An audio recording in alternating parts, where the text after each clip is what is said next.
Hello అండి, నమస్తే. అందరు బాగున్నారా? మనం మాదిరెడ్డి సులోచన గారు రచించిన ప్రేమ పంజరం నవల చదువుకుంటున్నాం కదా. రెండవ భాగంలో ఏం జరిగిందో చూద్దాం. చంద్రశేఖరం బాగా కోలుకున్నాడు. అతను కోలుకునే వరకు సంజయ్ తండ్రి మాంసం విడిచి కదలలేదు. ఆయనకు ఎన్నో విధాల నచ్చచెప్పాక గీతను వేరే వాళ్లకు ఇవ్వడానికి అంగీకరించాడు. గీతకు ఇవ్వవలసిన ఆస్తిని కూడా రాయించాడు. ఎందుకన్నయ్య తొందర? ఆయనేదో అన్నారనే కదా. సుశీలమ్మ ఏడ్చింది. ఆయన అన్నారని కాదమ్మా, నా బాధ్యత కూడా ఉంది. నిన్ను వివాహం చేసి పంపేనాడు నా దగ్గర ఏమీ లేదమ్మా, అందుకే అని చిరునవ్వుతో ఓదార్చాడు ఆయన. జగన్నాథం గారు మండిపడ్డాడు. ఏదో దానాధర్మం ఇస్తానన్నాడా? ఆస్తంతా నీదేనే అన్నాడు కోపంగా భార్యను చూసి. ఎంతో కొంత ఇచ్చేవాడు, మీరు సాగనిస్తారా? మీలాంటి వాడే బంగారు గుట్లు పెట్టే బాతును పోశాడట అన్నది రుసరుసలాడు. గీత ముఖం మార్చుకుంది. ఆమెకు సంజయ్ అంటే చాలా అభిమానం. బాబా, మీ నిర్ణయం మారదా? మారవలసిన అవసరం ఏముంది గీత? మనం ఎప్పుడూ ఆత్మీయులమే. మీ ఆయనతో పోట్లాడితే ఎవరి దగ్గరకు వెళ్తావు? అందుకే మనం విడివిడిగా వివాహం చేసుకోవడమే ఉత్తమం అన్నాడు. గీత అభిమానంగా తల ఎగరవేసింది. తండ్రి వెంట వెళ్ళిపోయింది. ఏటే, ఆడు కాదంటే కొంప మునిగిపోతా, ఏటు మాని కసురుకున్నాడు. సంజయ్కు తలపై నుండి పెద్ద భారం దిగినట్లయింది. మెల్లగా తండ్రి దగ్గరకు వచ్చాడు. నాన్న, ఇలాంటి చిన్న చిన్న చికాకులకు మీరు ఆరోగ్యం పాడు చేసుకుంటే నాకు చాలా కష్టంగా ఉంటుంది. విజయవాడ నుండి ఫోన్ వచ్చింది, రేపు వెళ్ళాలి అన్నాడు. అదంతా ఉప్పిన ప్రాంతం, కలరా వస్తుందట బాబు, నువ్వు వెళ్ళొద్దు. అంతా అయిపోయింది నాన్న. రామారావు గారు ఫోన్ చేశారు, 2 రోజులు ఉండొస్తాను అన్నాడు పని ఎంత ముఖ్యమో చెబుతూ. సరే, రోజు సాయంత్రం నాకు ఫోన్ చేయాలి. ఆ మాట వేరుగా చెప్పాలా నాన్న? రాజామణి, రాములు ఇద్దరూ పరిగెత్తుకున్నట్లే వచ్చారు. నేను 2 రోజులు బయటకు వెళ్తాను, నాన్నగారిని జాగ్రత్తగా చూసుకోవాలి. అది వేరే చెప్పాలా బాబు అంది రాజామణి. రాములు, నువ్వు వెళ్ళి నా బట్టలు అవి సర్దిపెట్టు, ఒకసారి ఆఫీస్కి వెళ్ళొస్తాను అని లేచాడు. సంజు, చంద్రశేఖరం పిలిచాడు. చెప్పండి నాన్న. వెనుతిరిగి కూర్చున్నాడు. గీతను వద్దన్నావు, బాగుంది. నీ మనసులో ఎవరైనా ఉంటే చెప్పు నాయనా. ఈ ఇల్లు నాది అని దిద్దుకునే స్త్రీ కావాలి అన్నాడు అర్థింపుగా. అలాగే నాన్న, మీరు కోరినట్టే కోడలొస్తుంది అన్నాడు అతని చెయ్యి నిమిరి. మాట తప్పొద్దు. మీ అమ్మ ఆత్మ శాంతించాలంటే మీరిద్దరూ ఈ ఇంటిలో తిరగాలి అన్నాడు. తప్పకుండా అన్నాడు. అతని పైకి నవ్వుతూ ఉన్నాడు, కానీ నాన్నను చూస్తే ఆయన కోరిక తోసిపుచ్చాలి అనిపించడం లేదు. కానీ ఆడవాళ్ళందరికీ ఆస్తి ముఖ్యం అనుకుంటే అతనికి విపరీతమైన కోపం వస్తుంది. ఈ జన్మకు స్త్రీని నమ్మి తన జీవితం అర్పించడమా అనుకున్నాడు.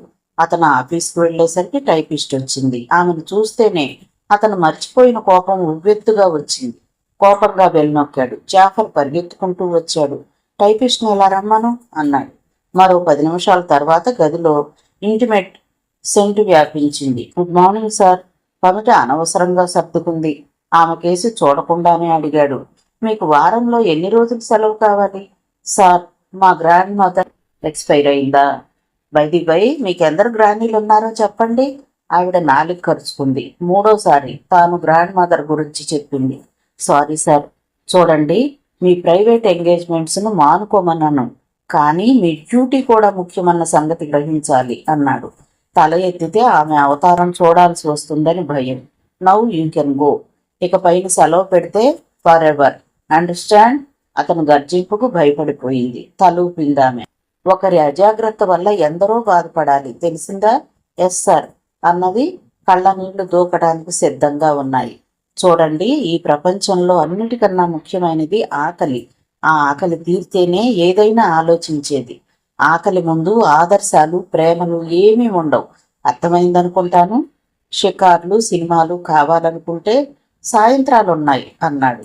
ఆమె అక్కడి నుండి పరుగులు పెట్టినట్లే వెళ్ళిపోయింది. జాఫర్, నువ్వు వెళ్ళి కార్ చెకప్ చేయించుకుని ఆయిల్, వాటర్ ఉందేమో చూడు అన్నాడు. అచ్చా సాబ్.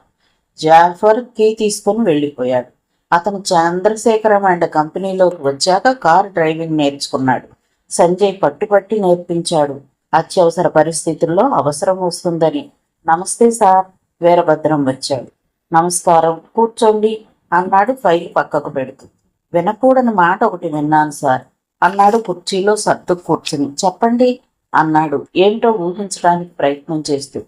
జగన్నాథం గారు ఫోన్ చేశారు. చెప్పండి. వాటాలు పంచుకు వెళ్ళిపోతానన్నారా? కాదు సార్, విజయవాడలో పప్పు వారని ఉన్నారు. మా కుటుంబానికి చాలా సన్నిహితులు. వాళ్ళ పెద్దబ్బాయికి గీతనిద్దాం అడుగు అన్నారండి అన్నాడు సంజయ్ వంక చూస్తూ. ఇందులో వినకూడని మాట ఏముందండి? ఆడపిల్లకు కన్న తండ్రి సంబంధాలు వెతకడంలో ఆశ్చర్యం వింత ఏమీ లేవు. ఒకసారి నేను విజయవాడ వెళ్ళొద్దామనుకుంటున్నాను. శ్రీలక్ష్మి గారు వచ్చే నెల ట్యాక్స్ పే చేస్తారట. ట్యాక్స్ పెనాల్టీ జాగ్రత్తగా ఫారాల్లో నింపి ఆవిడకి పంపండి. అలాగే శ్రీరామ్ ఇండస్ట్రీ వాళ్ళ కేసు రేపు ఉంది. మీరు వెళ్ళి అటెండ్ అవ్వండి. నేను హోటల్ ఫోన్ నంబర్ చెప్తాను వెళ్ళగానే. ముఖ్యమైన విషయాలుంటే ఫోన్లోనే చెప్పండి అన్నాడు. అలాగే సార్. మరో విషయం, మనకు మరో కొత్త టైపిస్ట్ క్లర్క్ కావాలి. అడ్వర్టైజ్మెంట్ ఇవ్వండి అన్నాడు డ్రాయర్ సొరుగు లాగుతూ. ఇచ్చేశాం సార్. మరి జగన్నాథం గారు? చూడండి వీరభద్రం గారు, మనకు అవసరం లేని విషయాలకు ఎంత దూరం ఉంటే అంత మంచిదని నేను భావిస్తాను అన్నాడు తీక్షణంగా. వస్తాను సార్. అతను లేచి వెళ్ళిపోయాడు. సంజయ్ గాఢంగా నిట్టూర్చాడు. అతనికి స్త్రీ జాతి మీదే విరక్తి కలిగింది. డాక్టర్ గోపీనాథ్ భార్య అంటే ప్రేమించి పెళ్లి చేసుకుంది. భర్తకు అక్రమ సంపాదన లేదన్న కక్షతో తప్పుడు మార్గం పట్టింది. సంఘంలో తాను గౌరవప్రదమైన జీవితం గడుపుతున్నాననుకునే గోపీనాథ్ ఆశలు అడియాసలయ్యాయి. అతను కృంగిపోతూ ఉండగా చంద్రశేఖరం గారు పిలిచి ఓదార్చి అతన్ని మనిషిని చేశారు. స్త్రీని యావగించుకోబోయిన సంజయ్ కళ్ళ ముందు అమృతమూర్తి అయిన అమ్మ మెదులుతుంది. అమ్మా అనుకున్నాడు ఆవేదనగా. సాబ్ గాడిలాయా జాఫర్ వచ్చాడు. అతను అవసరమైన వస్తువుని సర్దుకున్నాడు. జాఫర్ అన్నీ తీసుకుని దిగాడు. డ్రాయర్ లాక్ చేసి ఫోన్ చేసి తండ్రితో గోపీనాథ్తో కూడా మాట్లాడి తాను దిగాడు. సంజయ్ హోటల్ గదిలో వెనక్కు వాలాడు. మనసంతా చేదు మింగినట్లుంది. ఇన్కమ్ ట్యాక్స్ ఆఫీసుల్లో ఫైలు కదలాలంటే ముడుపు చెల్లించాల్సిందే. ట్యాక్స్ గల్లంతు చేసేవారు లంచాలు ఇవ్వటానికి వెనుకాడరు, కానీ నిజాయితీగా స్టేట్మెంట్ ఇచ్చేవారు లంచాలు ఇవ్వరు. ఇవ్వమనటానికి తనకు మనసు అంగీకరించదు. చూడు సంజయ్, నా దగ్గరకు వస్తే పర్వాలేదు, ఫైలు ముందుకు పంపుతాను, కానీ క్లర్క్ ఊరుకోరు అన్నాడో తెలిసిన ఇన్కమ్ ట్యాక్స్ ఆఫీసర్. అది నిజమే, కానీ తన స్థితికి దిగజారాలా? విజయవాడ వచ్చి 4 రోజులుగా 2 ఆఫీసర్లను కలుసుకోవాలని ప్రయత్నం చేశాడు, కానీ వాళ్ళు బిజీ అంటూ తప్పించుకున్నారు. చివరకు మందు పార్టీ ఏర్పాటు చేస్తే తప్ప రాలేదు హోటల్కి. కొందరు అమ్మాయిలను కూడా ఏరవేస్తారట. అది మరీ ఘోరం. ఈసారి ఎక్కడికి తిరగాలనిపించలేదు. తుఫాను వల్ల దారులు పాడైపోయాయి. హైదరాబాద్ వెళ్ళి మళ్ళీ రావాలి అనుకున్నాడు. వాళ్లకు డ్రింక్స్ ఇస్తూ కంపెనీ కోసం అని తను గోల్డ్ స్పాట్ తీసుకున్నాడు. ఎందుకో వేడిగా ఏదైనా తాగాలనిపించింది. ఆ సమయంలో టీ కాఫీ లాంటివి ఉంటాయా? హోటల్ పెట్టేసే సమయం అది. మరో సిగరెట్ వెలిగించి నైట్ గౌన్ తగిలించుకుని బయటకు వచ్చాడు.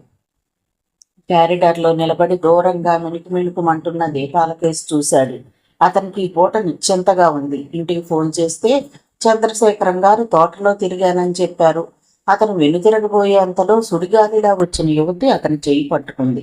ప్లీజ్, మీరెవరో దేవుడు అనుకుంటాను, ఒక్కసారి నాకు భర్తగా నటించండి ప్లీజ్ అన్నది భయంగా వెనక్కి తిరిగి చూస్తూ. భర్తగా నటించాలా? సంజయ్ ఆశ్చర్యంగా అడుగుతూ ఉండగానే 2 వ్యక్తులు పోలీసుల వెంట రావటం కనిపించింది. ఆ యువతి భయంగా చూసింది. మీరలా భయపడితే నేను నటించినా లాభం లేదు అన్నాడు, ఆ సమస్యను అర్థం చేసుకోవడానికి ప్రయత్నిస్తూ. అతని భావం అర్థమైందానుకు. అబ్బబ్బా, ఏం ఊరండి బాబు, ఆడది ఒంటరిగా కనిపిస్తే చాలు ఆకలి కొన్న పులుల్లా వెంటపడతారు అన్నది వాళ్ళను చూడనట్లే. బూట్లు శబ్దం వినిపిస్తుంది. వాటికి జవాబిస్తున్నట్లు ఆమె గుండెలు కొట్టుకుంటున్నాయి. బయటకు వెళ్ళేటప్పుడు బట్టలు మార్చుకుని వెళ్ళాలి. నీ అవతారం చూస్తే ఎవరైనా వెంటపడతారు. బయట చలిగా ఉంది, వెళ్తాం పదా. ఆమె భుజాల చుట్టూ చెయ్యి వేశాడు సంజయ్. సార్, పోలీస్ అతను అనుమానంగా చూశాడు. ఎస్, ఏమిటయ్యా, ఇక్కడ దొంగతనం జరిగిందని ఎవరైనా రిపోర్ట్ ఇచ్చారా అన్నాడు దర్పంగా సిగరెట్ తీసుకుని పెదాల మధ్య ఉంచుకుని. మీరు? ఆ యువతి వంక చూశాడు. నా భార్య. ఏంటి దొంగలా కనిపించిందా? నవ్వాడు అగ్గిపుల్ల తీసి సిగరెట్ అంటించుకుని. అబద్ధం, అది మా బంధువులమ్మాయి అరిచాడో మేసాలు రాయుడు. నా భార్య అన్నాను, కానీ మీ బంధువులమ్మాయి కాదు అనలేదే. ఏమైనా వెర్రి వేషాలు వేస్తే కన్నులు తింటారు, జాగ్రత్త. ఏంటయ్యా కానిస్టేబుల్, అసలు నీకు బుద్ధి ఉందా? కోపంగా చూసి విజిటింగ్ కార్డు తెచ్చి చూపించాడు. సారీ సార్, ఎవరు రిపోర్ట్ ఇచ్చినా సహాయం చేయడం మా ధర్మం. ఇతను తన మేనకోడలు హోటళ్ల వెంట లాడ్జీల వెంట వ్యభిచారంలా తిరుగుతుందని రిపోర్ట్ ఇచ్చాడు. ఓహో, ఇంతకు దిగజారేవన్నమాట. వాళ్ళ బంధువుల అమ్మాయి డబ్బున్న వాడిని వివాహం చేసుకుందన్న కోపంతో ఆమెను డబ్బు కోసం పీడిస్తూ అబద్ధాలు సృష్టిస్తున్నాడు. యూడియట్స్. పండు కొరికాడు సంజయ్. పోలీసు గుర్రుగా చూశాడు వాళ్ళ వంక. ఆడెవడో దాని పాత ప్రియుడిలాగున్నాడు అనబోయిన అతని చెంప పగిలిపోయింది. అతను కోపంగా మేనేజర్కు ఫోన్ చేశాడు. ఏంటండి ఈ న్యూసెన్స్? జరిగింది చెప్పాడు. ఆ గల్లంతికి అక్కడికి వచ్చిన సర్వర్ ఆ వ్యక్తులు అదే హోటల్లో బస్ చేశారని చెప్పాడు. మేనేజర్ వచ్చాడు. నువ్వు లోపలికి వెళ్ళి. ఆమె అతని గదిలోకి వెళ్ళింది. హడావిడిగా మేనేజర్ వచ్చాడు. ఏంటి సార్, ఏం జరిగింది? సంజయ్ కోపంగా చూశాడు. గౌరవప్రదమైన హోటల్ అని నా మిసెస్ బయటకు వచ్చింది. నాకు చాలా పని ఉండి నేను గదిలోనే ఉండిపోయాను. నాకు తెలియదు తాగుబోతులు తిరిగిబోతులు ఉంటారని. అతని మాట పూర్తి కాకముందే మేనేజర్ వాళ్ళని తరిమాడు. ఆదివారం పూట సరదాగా గడుపుతారేమో అనుకుంటే ఇదేం బుద్ధి. వీళ్ళ కూడా ఓ యువతి వచ్చింది. ఆమెనండి మా శ్రీమతి. ఈ తుఫాను వల్ల చల్లా చెదురైంది మా అత్తవారి కుటుంబం. ఆమె వెంటబడి వచ్చారట అన్నాడు. సారీ సార్, వీళ్ళ విషయం నేను చూసుకుంటాను. మేనేజర్ వాళ్ళని తీసుకెళ్లిపోయాడు. సంజయ్ గదిలోకి వచ్చి తలుపులు చేరవేశాడు. భయవిహ్వలయ్యి నిలబడి ఉందా యువతి. కూర్చోండి అన్నాడు తాను కుర్చీలో కూర్చుంటూ. థ్యాంక్స్. మంచం చివరగా కూర్చుంది. తన చీర మైళ్ళ దుప్పటికి అంటుకుంటుందేమోనన్న భయం కలిగినట్లు ఉండిపోయింది. వాళ్ళు వెళ్ళిపోయారా? ఇక్కడి నుండి వెళ్ళిపోయారు. నేను త్వరగా వెళ్ళిపోవాలండి. ఆలస్యం అయితే మా స్నేహితురాలున్న ఇంటి గేటుకు తాళం వేసేస్తారు అంది దిగులుగా. ఇప్పుడే వెళితే వాళ్ళు బయటే ఉంటారు అన్నాడు. ఆమె ఎవరు? ఎందుకు ఇలా నటించమంది అని ఆలోచిస్తూ ఆమె కళ్ళ నుండి ముత్యాల సరం తెగిపడ్డట్టు నీళ్లు జలజలా రాలాయి. కళ్ళు ఒత్తుకోవడం కూడా మర్చిపోయి తలవంచుకుంది. ఆమె పీక్కుపోయిన ముఖం చూస్తే జాలేసింది. ఆమె ఎవరైతే తనకేం? ఆర్తులను ఆదుకోవాలని తండ్రి దగ్గర నేర్చుకున్నాడు. అదే తన ధ్యేయం. లేచి బల్ల మీద ఉన్న బిస్కెట్లు యాపిల్ పళ్ళు తెచ్చి ఆమె ముందుంచాడు. మొదట మీరు ఇవి తీసుకోండి అన్నాడు. వద్దండి అంది మొహమాటంగా. మీరు చాలా చిత్రమైన వారండి. మీరు ఒక్క నిమిషం భర్తగా నటించమంటే ఆడపిల్లకు ఎంత ధైర్యం అనుకున్నాను. ఇప్పుడేమో మామూలు ఆడపిల్లలా మారిపోయారు అన్నాడు. ఆమె తలెత్తి అతని వంక చూసి కళ్ళొత్తుకుంది. డిసెంబర్ కాబట్టి ఇంకా తుఫాన్ ఛాయలు పోలేదు కాబట్టి చలిగా ఉంది. ఆమె ముడుచుకుని మెల్లగా తాను పెట్టిన పదార్థాలు తీసుకుంటుంది. అతను కోజాలో నుండి నీళ్లు వంపి తెచ్చిచ్చాడు. థ్యాంక్స్ అన్నది అవి తీసుకుని. అతను తన అటాచీ తీసి అందులో నుండి ఉలెన్ స్వెటర్ తీసిచ్చాడు. ఇది వేసుకోండి, వణికిపోతున్నారు అన్నాడు. వద్దండి, అసలు నేను స్నానం చేయక 4 రోజులవుతుంది అన్నది. మీ స్వెటర్ పాడవుతుంది అన్న భావన వెల్లడి చేస్తూ.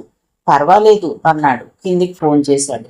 థ్యాంక్స్. ఆమె వెళ్ళి చేతులు కడుక్కుని స్వెటర్ వేసుకుని వచ్చింది. హార్లిక్స్ తెచ్చి బల్ల మీద పెట్టాడు. బాయ్. అతనికి ఆశ్చర్యంగా ఉంది. ఉదయం నుండి లేని భార్య ఇప్పుడు ఎలా వచ్చిందని కళ్ళప్పగించి చూశాడు. వాళ్ళు ఇంకా అక్కడే ఉన్నారా? అక్కడే ఉన్నారు సార్. ఉదయం గది ఖాళీ చేయమన్నారు మేనేజర్ గారు అన్నాడు. సర్వర్కు 10 రూపాయలు ఇచ్చి చిన్నగా నవ్వాడు. మీరేం కంగారు పడకండి. నా రక్షణలో ఉన్న మీకు ఆ దేవుడు తప్ప ఎవ్వరూ హాని చేయలేరు. తెలిసిందా? నిశ్చింతగా నిర్భయంగా ఉండండి. మీరు ఎక్కడికి వెళ్లాలో చెబితే పంపే ఏర్పాటు చేస్తాను అన్నాడు. మేనేజర్ గారు, నేను సంజయ్ని. Room number. ఎలాగైనా సరే వెంటనే 2 కప్పుల హార్లిక్స్ కావాలి. ఓహో, అలా చెప్పారా? రాస్కెల్స్. పర్వాలేదు, ఫోన్ పెట్టేశాడు.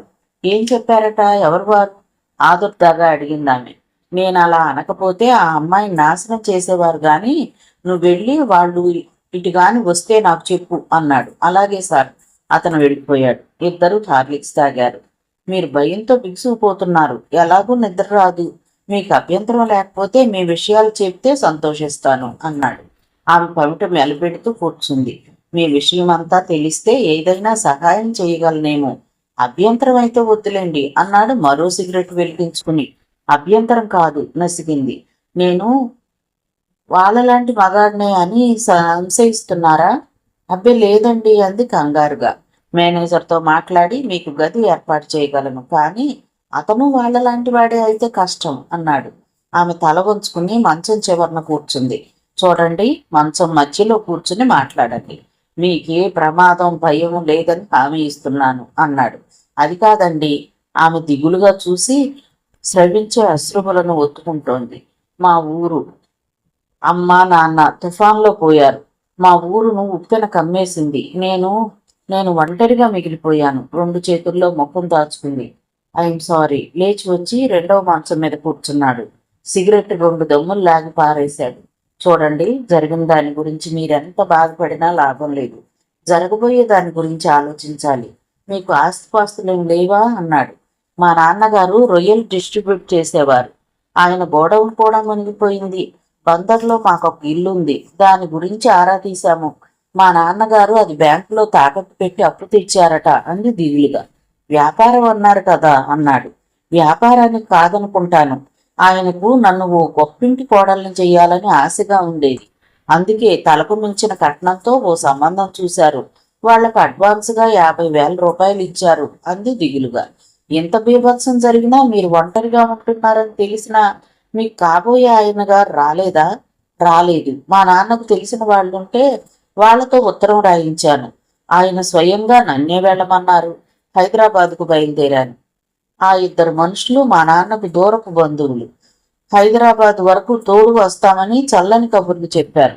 ఇక్కడికి తీసుకువచ్చి వాళ్ళ అసలు అభిప్రాయం బయట పెట్టారు. నీ ఉత్తరానికి జవాబు ఇవ్వని వారు నిన్ను ఆదరిస్తారా? మేము చెప్పినట్టు విని ఈ హోటల్కి వచ్చే పెద్దవారితో స్నేహం పెంచుకుంటే నీ చదువు సాగుతుంది, నీకు డబ్బు వస్తుంది అన్నారు. ఆమె ముఖం ఎర్రగా మారింది. వెధవలు. సంజయ్కి కోపం వచ్చింది. నేను ఏడ్చాను. ఇక్కడ గవర్నర్పేటలో స్నేహితురాలుంది. అక్కడ నా మానాన్ని నన్ను వదిలేయమన్నాను. వాళ్ళు వినలేదు. పెద్ద పెద్ద వాళ్ళు కూడా హోటళ్లలో వ్యాపారాలు చేస్తున్నారు. ఒక్క శనివారం ఆదివారం వస్తే చాలు అన్నారు. ఎవరో నెల్లూరు వ్యాపారస్తుడట. అతన్ని పరిచయం చేశారు. అతనికి ఏదో సాకు చెప్పి బయటపడదామనుకుంటే పోలీసులను పిలిచి బ్రోతల్ కేసు కింద బుక్ చేయిస్తామన్నారు. బెదిరిస్తున్నారేమో అనుకున్నాను, కానీ నిజంగానే పిలిపించారు. భయంతో పైకి పరిగెత్తుకొచ్చాను. ఆ పోలీసుల బారి నుండి తప్పించుకోవాలంటే నేను ఎవరికో భార్యనైతే తప్ప లాభం లేదు అంది నిట్టూర్చి. మీకు అంత కంగారులో నా భార్య అయితే పోలీసులు వదిలివేస్తారన్న ఐడియా వచ్చినందుకు అభినందించాలి అన్నాడు సంజయ్ కుతూహలంగా. ఒకసారి ఇలాగే సెకండ్ షోకి వెళ్ళి వస్తూ ఉండగా ఒక అమ్మాయిని పోలీసులు అల్లరి పెట్టారు. మా స్నేహితురాలు అన్నగారు కల్పించుకుని తన భార్య అని చెప్పి విడిపించారు. ఆ క్షణంలో ఆ విషయం గుర్తొచ్చింది అంది. ఈసారి కాస్త ధైర్యం వచ్చిందా అనుకో. అదే అంటున్నాను, మనకి ఎన్నో విషయాలు సమయానికి గుర్తేరావు మరి అన్నాడు. మీరు ఎదురుగా కనిపించారు. ఎందుకో మిమ్మల్ని చూడగానే సదభిప్రాయం కలిగింది. తప్పక నాతో సహకరిస్తారేమో అనిపించింది అంది నేల చూపులు చూస్తూ. అతను చిన్నగా నవ్వాడు. మీరు ఇంతకీ మీ పేరు చెప్పనే లేదు. నా పేరు పూర్ణిమ. బిఏ ఆఖరి సంవత్సరం చదువుతున్నాను అంది.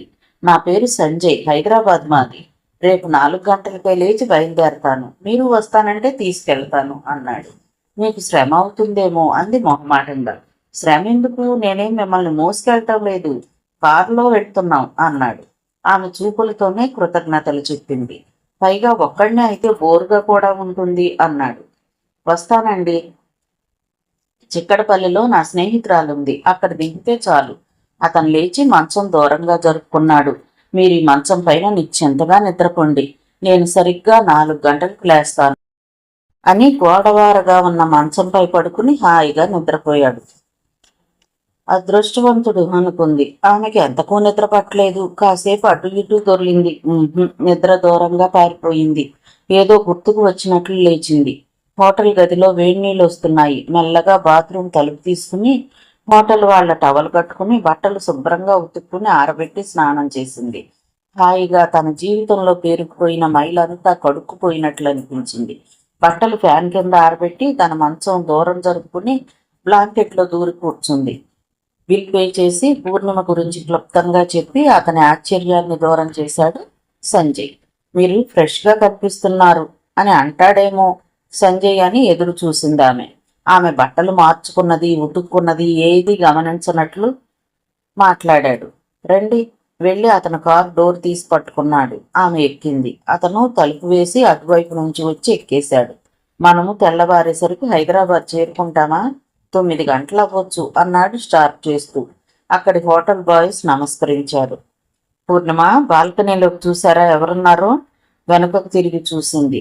తన బంధువులంటూ వచ్చిన సింహ, షేక్ అనే అతని స్నేహితుడు, నిలబడి ఉన్నారు. వాళ్ళు రాత్రి నుండి మీకోసం కాపలా వేశారు. నయం, రాత్రి నీరజ ఇంటికి వెళదాం అనుకున్నాను. అప్రయత్నంగా గుండెల మీద చెయ్యి వేసుకుంది పూర్ణిమ. మీ కాబోయే శ్రీవారు ఏం చేస్తూ ఉంటారు? ఇంజనీరు అంది రాగరంజితమైన ముఖంతో. తన పెళ్లి చూపులు గుర్తొచ్చాయి. ఆ రోజు తండ్రి హడావిడిగా వచ్చి తొందరగా తయారవమన్నాడు. తాను తయారై వచ్చింది. ఇద్దరూ కలిసి తెలిసిన వారింటికి వెళ్లారు. హాల్లో కూర్చున్న వ్యక్తులంతా తనను ఒకేసారి చూడడంతో అదిరిపడింది. పెళ్లి చూపులని అర్థమైంది. ఇద్దరు ఆడవారు, ఇద్దరు మగవారు కాక ఒక యువకుడు ఉన్నాడు. అతనే కాబోలు పెళ్లి కొడుకు అనుకుంటే క్షణం ఆమె హృదయం లయతప్పింది. కూర్చోమ్మా తండ్రి అనటంతో అక్కడ ఖాళీ కుర్చీలో కూర్చుంది. మీ అమ్మాయికి కింది చూపులే ఉన్నాయా?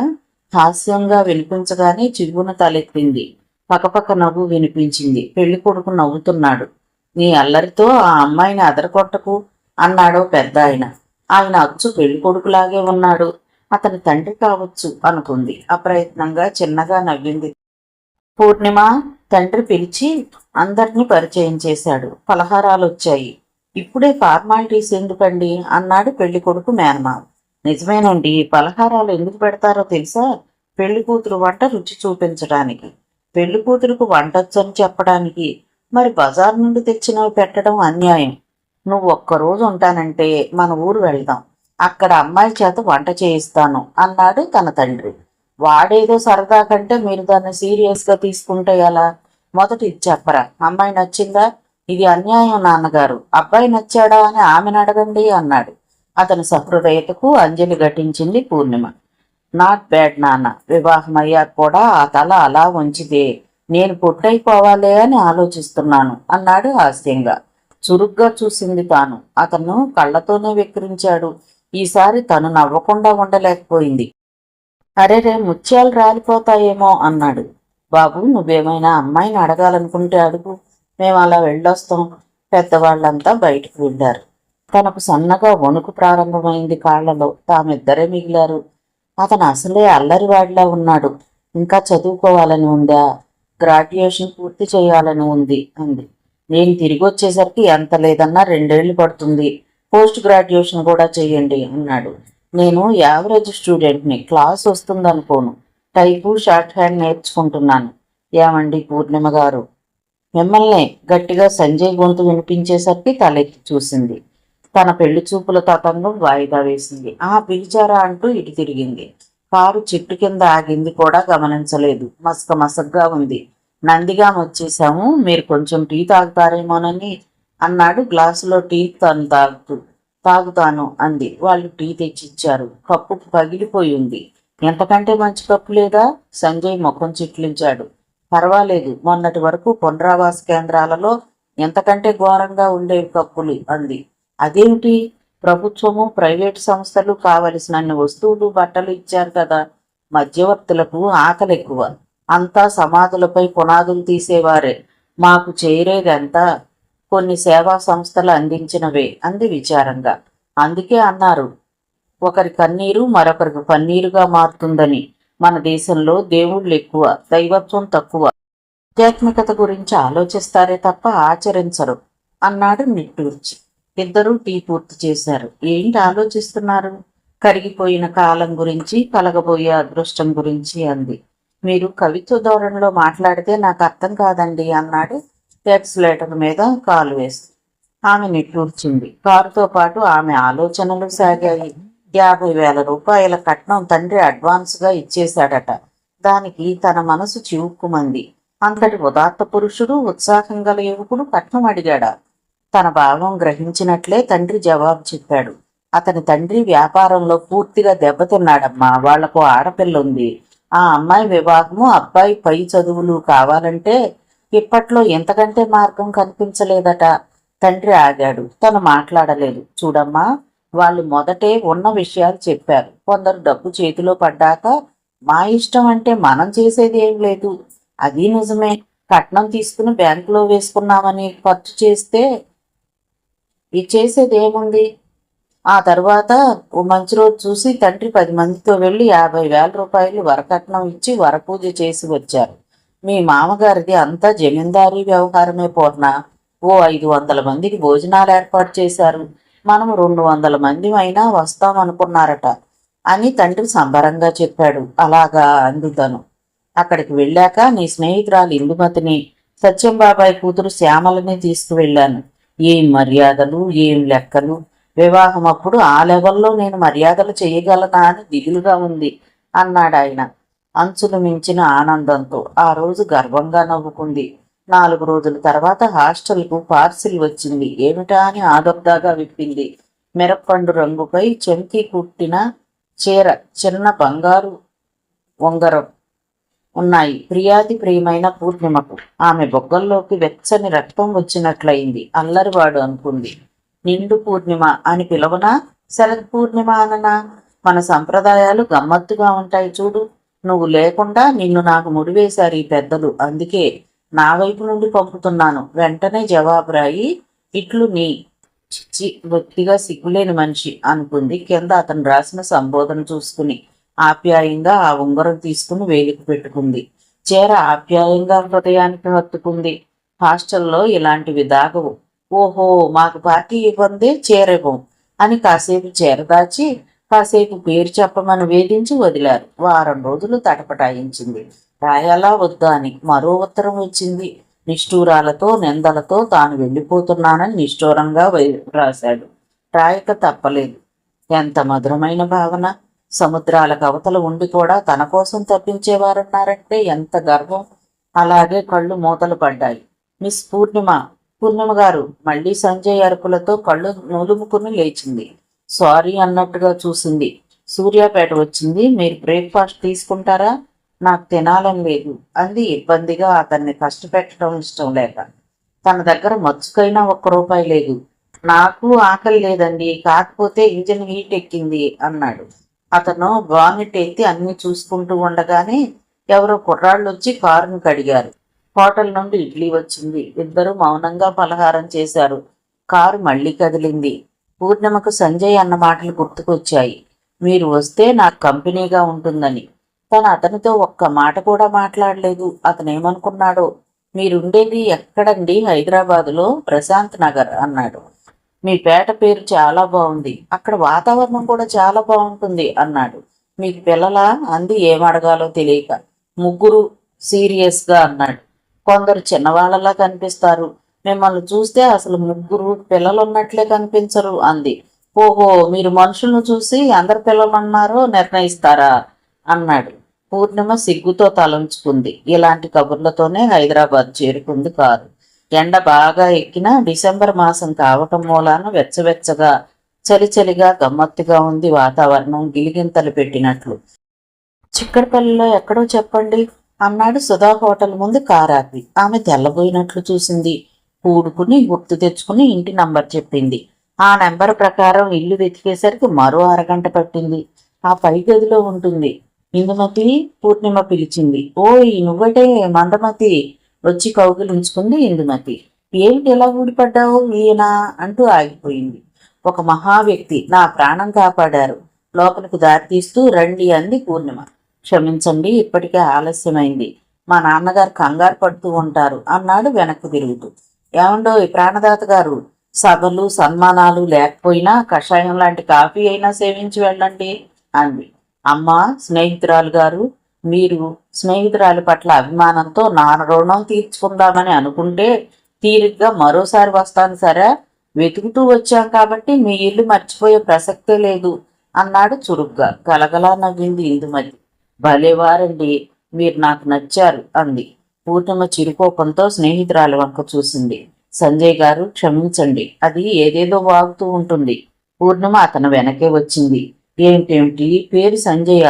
అమ్మో, మా జాగ్రత్తలో మేముండాలి. గుండెల మీద చెయ్యేసుకుంది. మా అమ్మగారు ఇందిరా ప్రియదర్శన కాదులండి అని 4 మెట్లు దిగి వచ్చి కారులో కూర్చున్నాడు. చాలా చాలా థ్యాంక్స్ అండి. ఈ రోజు నుండి జీవిత సమరం ప్రారంభమవుతుంది. మళ్ళీ మీ సహాయం అవసరం రావచ్చు అంది పూర్ణిమ. ష్యూర్, మీరు ఏది అడిగినా చేస్తాను. ఇదిగో మా ఇంటి అడ్రస్, ఫోన్ నంబరు. అతను కారులో నుండి విజిటింగ్ కార్డు తీసి ఇచ్చాడు. థ్యాంక్స్. కార్డు అందుకుంది. అతని కారు వెళ్ళిపోయింది. కార్డు లాక్కుని చూసింది ఇందుమతి. ఇదేం మనిషి, పేరు అడ్రస్ తప్ప చదువు పని వేయలేదు అంది. లాభం లేదు ఇందు, అతను 3 బిడ్డల తండ్రి అంది పూర్ణిమ. మై గాడ్, ముగ్గురా? ఏకంగా 3 బిడ్డలకు తండ్రి అంది ఆశ్చర్యంగా. ఇందుమతి తల్లిని తండ్రిని వదిలొచ్చింది. ఒక ప్రైవేట్ కంపెనీలో మేనేజర్కు పర్సనల్ సెక్రటరీగా పనిచేస్తుంది. ఆమె అందమైన రాకుమారుడి కోసం కలలు కంటుంది. అందుకే పూర్ణిమ ఏడ్పించింది. పద పద తీరిగ్గా ఆలోచిద్దు. ఇందు, అమ్మా నాన్న పోయి పుట్టెడు దుఃఖంలో ఉంటే ఆదుకున్న ఏకైక స్నేహితురాలివే. అందుకే ధైర్యం చేసి మీ దగ్గరకు వచ్చేశాను అంది. ఇందుమతి జవాబుగా స్నేహితురాలి భుజం తట్టింది. ఇద్దరూ ఇంట్లోకి వెళ్లి కబుర్లలో మునిగిపోయారు. శంకర్రావు తండ్రి బాగా ఆస్తి మిగిల్చే చనిపోయాడు. శంకర్రావుదంతా పెద్ద చెయ్యి. ఉన్న రోజు ఉగాది, లేని రోజు శివరాత్రి. ఈ పద్ధతిలోనే జీవితం గడిపాడు. అతని ఆడంబరాలకు ఆస్తి హారతి కర్పూరంలా కరిగిపోయింది. అతను కొడుకు కట్నం అడ్వాన్స్ తీసుకుని కూతురికి కట్నంగా ఇచ్చాడు. మళ్లీ మళ్లీ చేస్తామా అనుకుంటూ భార్యాభర్తలు అందిన చోటల్లా అరుగులు తెచ్చి ఆడంబరంగా రజని వివాహం చేశారు. కూతుర్ని అత్తారింటికి పంపగానే అప్పుల వారు ఆహ్వానించినట్లు వచ్చి కూర్చున్నారు. శంకర్రావుకి ఏమీ పాలుపోలేదు. ఒక్క వారం రోజుల సమయం ఇవ్వండి సార్ అని అందరినీ ప్రాధేయపడ్డాడు. ఆఖరి హెచ్చరిక చేసి వెళ్ళిపోయారు వాళ్ళు. వారం రోజుల్లో డబ్బు ఎక్కడి నుంచి వస్తుందండి? మధురాక్షి అడిగింది. అమ్మాయి నగలు బ్యాంకులో వేయమంది కదా, ఆ అవసరానికి గొలుసు తాకట్టు పెట్టేద్దాం అన్నాడు తేలిగ్గా. అన్నది కానీ తాను వెళ్ళేటప్పుడు తీసుకెళ్లిపోయిందండి అంది దిగులుగా. ఎందుకు ఇచ్చావు? ఇది మరీ బాగుందండి, ఇవ్వకపోతే దానికని చేయించినవి మన కోసం అట్టు పెట్టుకుంటామా అంది నిష్ఠూరంగా. ఆ గొలుసు ఉంటుందని వాళ్ళకు వాగ్దానం చేశాను అన్నాడు పచార్లు చేస్తూ. మరేదైనా ఉపాయం ఆలోచించండి అంది ఆమె ప్రాధేయపడుతూ. ఒకసారి జగన్నాథం గారిని చూసొస్తాను అన్నాడు బట్టలు మార్చుకుంటూ. మొన్న పెళ్లికి తెచ్చిన 5,000 ఇవ్వందే మళ్ళీ ఇస్తాడా? అతన్ని ఇక్కడికే తీసుకొస్తాను, ఏమైనా పలహారం చేసి ఉంచు. అంతగా కాదు కూడదు అంటే ఈ ఇల్లే తాకట్టు పెడదాం అన్నాడు. వంట ఆవిడ జీతం అడిగిందండి, ఏడ్చింది. అంత చీటీ కడుతున్నాం, ఒకసారి ఇస్తామని చెప్పు అన్నాడు కోపంగా. మధురాక్షి విసుగ్గా చూసింది, కానీ భర్తకి ఎదురు చెప్పలేదు. గొనుక్కుంటూ నిలబడింది. ఆ జగన్నాథం అప్పిచ్చాడంటే ఏదో చేద్దాంలే అన్నాడు భార్యను చూసి. బయటికి వెళ్లాలని తీసిన తలుపు అలాగే ఉండిపోయాడు. తలుపుకు ఆవల ఇందుమతి పూర్ణిమ నిలబడి ఉన్నారు. నమస్తే. ఇందుమతి చేతులు జోడించింది. పూర్ణిమ వంగి అతని పాదాలకు నమస్కరించింది. ఆమెకు ఎందుకో అతన్ని చూడగానే దుఃఖం పొంగుకు వచ్చింది. అతను తనకు ఆత్మీయుల్లా కనిపించాడు. ఎవరు? పూర్ణిమ కదూ అన్నాడు తడబడుతూ. అవునండి, కోస్తా ప్రాంతంలో జరిగిన బీభత్సానికి తల్లి తండ్రి బలైపోయారు. మీకు ఉత్తరం రాసింది కూడా ఇందుమతి చెప్పింది. అలాగా? అందలేదమ్మా. అంతేనా మధురాక్షి? భార్య వైపు తిరిగాడు శంకర్రావు. అవునమ్మా, అందలేదు, రండి అంది. ఆ మాటల్లో ఆప్యాయత, అనురాగం మచ్చుకైనా లేవు. ఇద్దరూ వెళ్లి కూర్చున్నారు. ఆనాటి సంఘటన కళ్ల ముందు మెదిలి వెక్కి వెక్కి ఏడ్చింది పూర్ణిమ. ఏడవకు, అందరికీ కష్టం వచ్చింది అన్నాడు శంకర్రావు. అతని మాటలు చాలా కృత్రిమంగా ఉన్నాయి. అతను ముళ్ల మీద కూర్చున్నట్లు కూర్చున్నాడు. మధురాక్షి ముఖం అప్రసన్నంగా మారిపోయింది. తనకెక్కడా ఆశ్రయం లేదండి, మీరు తప్ప. తనను ఆదుకునే నాదులే లేడు అంది ఇందుమతి. అతను చిన్నగా నవ్వాడు. తుఫాన్ బీభత్స వార్త విని అతను బందరు వెళ్ళాడు.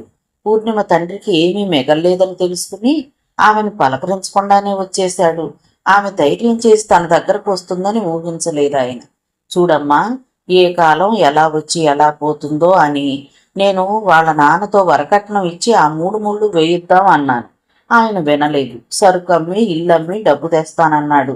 అతని మాటలకు పూర్ణిమ సర్పద్రష్టలా అయిపోయింది. కళ్ళొత్తిపోవడం కూడా మర్చిపోయింది.